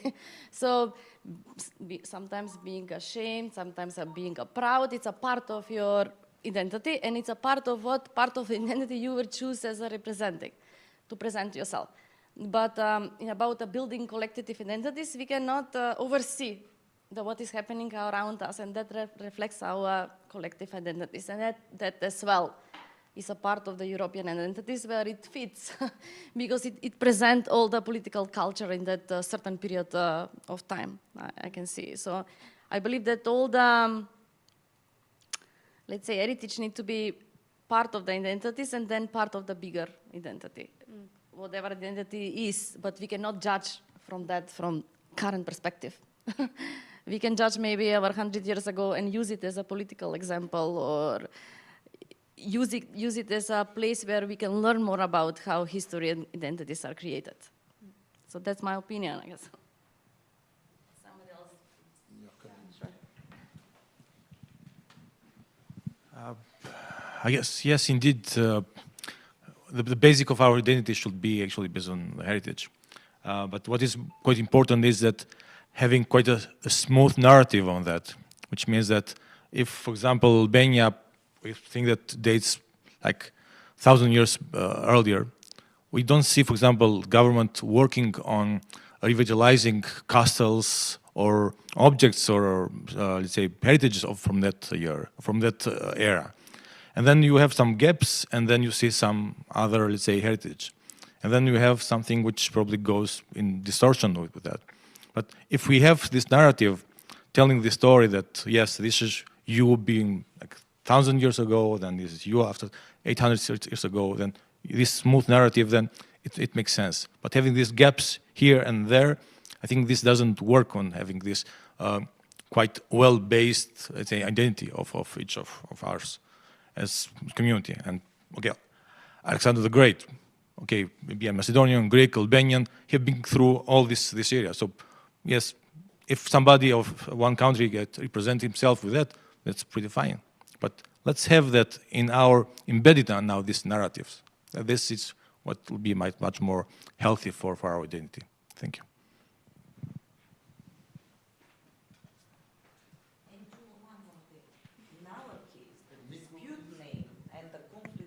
Bulgaria makes things very complicated about our identity. So you probably are all aware that we were forced to change the name, and now we are not Macedonia, we are not North Macedonia. We have dispute with Bulgaria. Actually, Bulgaria has a dispute with us over our identity of who we are. So it's very complex situation. And as a kind of concluding question, someone wanted to speak? Sorry. Yeah, thank you. Someone wanted to speak first? Xavier, okay. No, I just want to make a small remark because you asked for a question before the film, and I want to answer to you in a sense, but it is a little the same debate now. I don't like the word identity. It doesn't mean that the identity does not exist, but as you said very well, the identity is totally fluiding. It's not. It's a totally ongoing process. Therefore, we have to learn how to think the difference. It is much more important than to think the identity, because when you look at heritage, you always see a difference between the actual situation and another situation, and you have something to learn from that. You learn or not, I don't know, but this is another issue. But the essence of the heritage is to touch this difference in a sense, and to try and understand this difference, and to make this difference an asset to do something else, to go in front, and so on and so forth. And when you said before that many young in your own country don't think anymore about communism or something, but first let me tell you that it is exactly the same thing here. They don't think about what happened 20 years ago, 30 years ago, or 40 years ago. They have not the same past, that's sure, and they have not it's not the same cost and a lot of things. But I think that what we have to do with the young people when we consider identity and heritage, it's first to learn the difference. To learn the difference with the previous ones or the other countries or whatever you think, and to learn that in a positive way, you know. Because in a sense, heritage is a kind of apprenticeship of the cognition. This is very important. the result, you don't know what will be the result. It is a long-term process. It is a way of thinking process, and it cannot be. It's not an optimizing process like in economics or even in health or something like that. It's more a viable process. But I think that when we look at the young, we have not to say, okay, I go to explain to you what is Europe, what is France, what is Albania, what is. Well, you can try. Why not? If it is successful, well, why not? But you must make them understand how did we come to that point, and what is useful in this process for the future. That's all. That's all. I don't think that you have to go further. But you can find everywhere. When I learn about you, it's because I work on these subjects. I know for me, I was thinking, for example, video games, it is an heritage now. And you can very well explain to the young people what was the different steps of this heritage since the birth of the video games 50 years ago, more or less, you know. And then they must have this attitude toward the others. This is, and when I say the others, it can be inside your own country, outside your own country, and so on.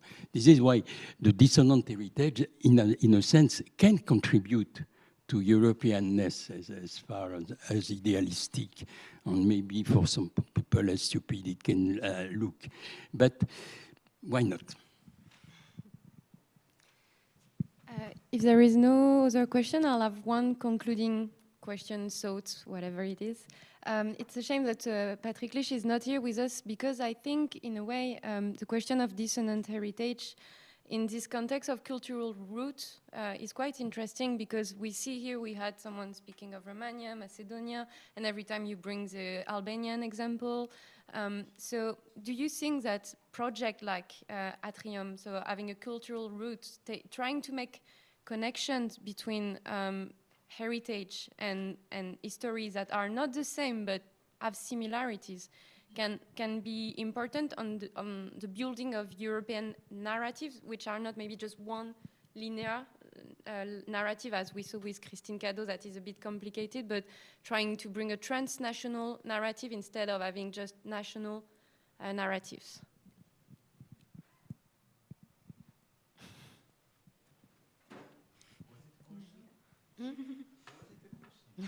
It's half a question. If we are done, then I have 2 words to say just to wrap up. And leave some question for Tirana, right? Okay, first of all, thank you very much to everyone. I'm really happy with the day. And thank you, Javier, thank you, Marie.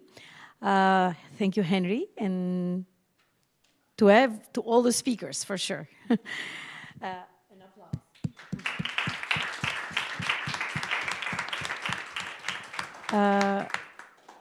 As I was talking to Bleriana, Marie, we need some organization. I already sent you in WhatsApp, but you were busy. We need the wrap-up that you did today at the end. We needed to have it for our media and maybe later the minutes of the meeting. So if you have it ready, just give it to us. And I have a little gift for very Albanian gifts and a thank you card for Marie and Javier. I apologize for the others. I didn't know that we'll have all those assistants. On va le partager, si ça se partage. Just a very little gift to...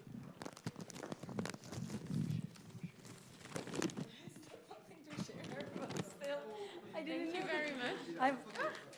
Oops. Okay. Thank you very much. It's just fine. Thank you. Good.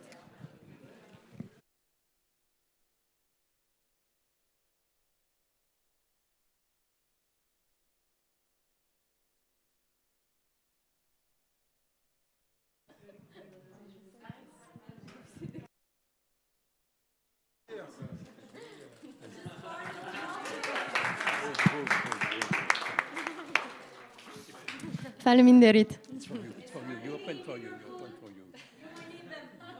You open for you. You keep it for you.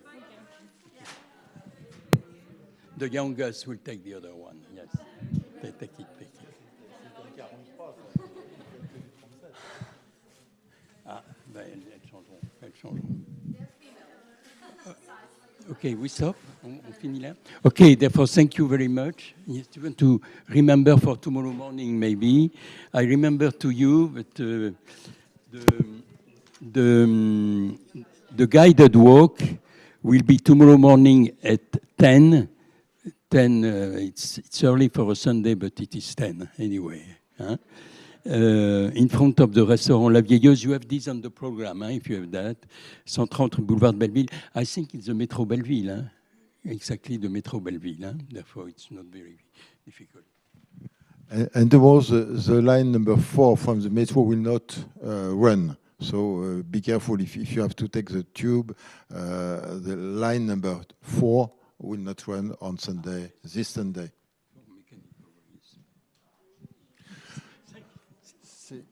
C'est terminé?